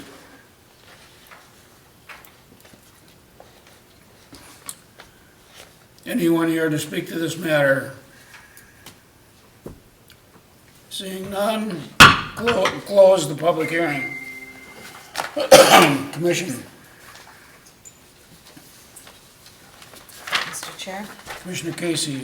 I'll make a motion. In planning case 1704, I recommend that we approve the proposed ordinance amendment to allow 2,000 square feet of attached detached garage storage space on residential lots 1 acre or larger, and 1,600 square feet of attached detached garage storage space on lots smaller than 1 acre in the LDR1 and LDR2, I believe that should say, zoning districts. Second. Motion by Casey, second by Stevens. Any discussion? All in favor? Aye. Aye. Opposed? Motion carries.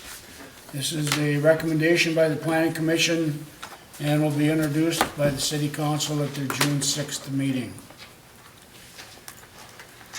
Anything else under other business?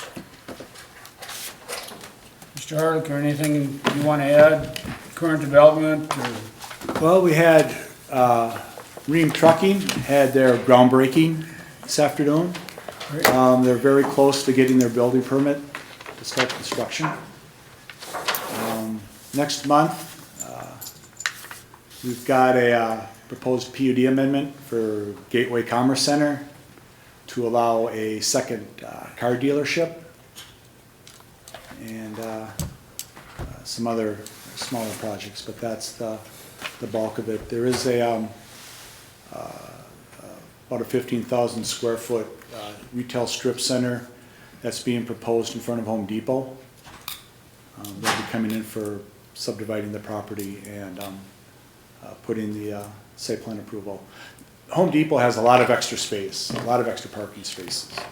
And they are starting to look at, all right, what can we do with this extra space? All right, they want to look at the possibility, and they've offered a chance to a local developer to put a small retail strip center out front, right up along 124th, at the far, I don't know what direction is, outward edge of their parking lot.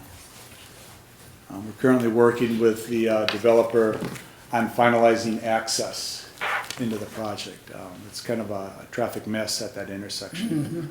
So as part of this this application, we're trying to make it better. Good. All right. Any developments on the old Sears? I haven't heard of anything on that site, no. Okay.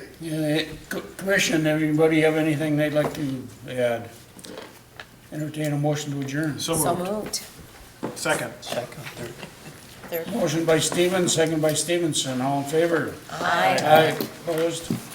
Meeting's adjourned.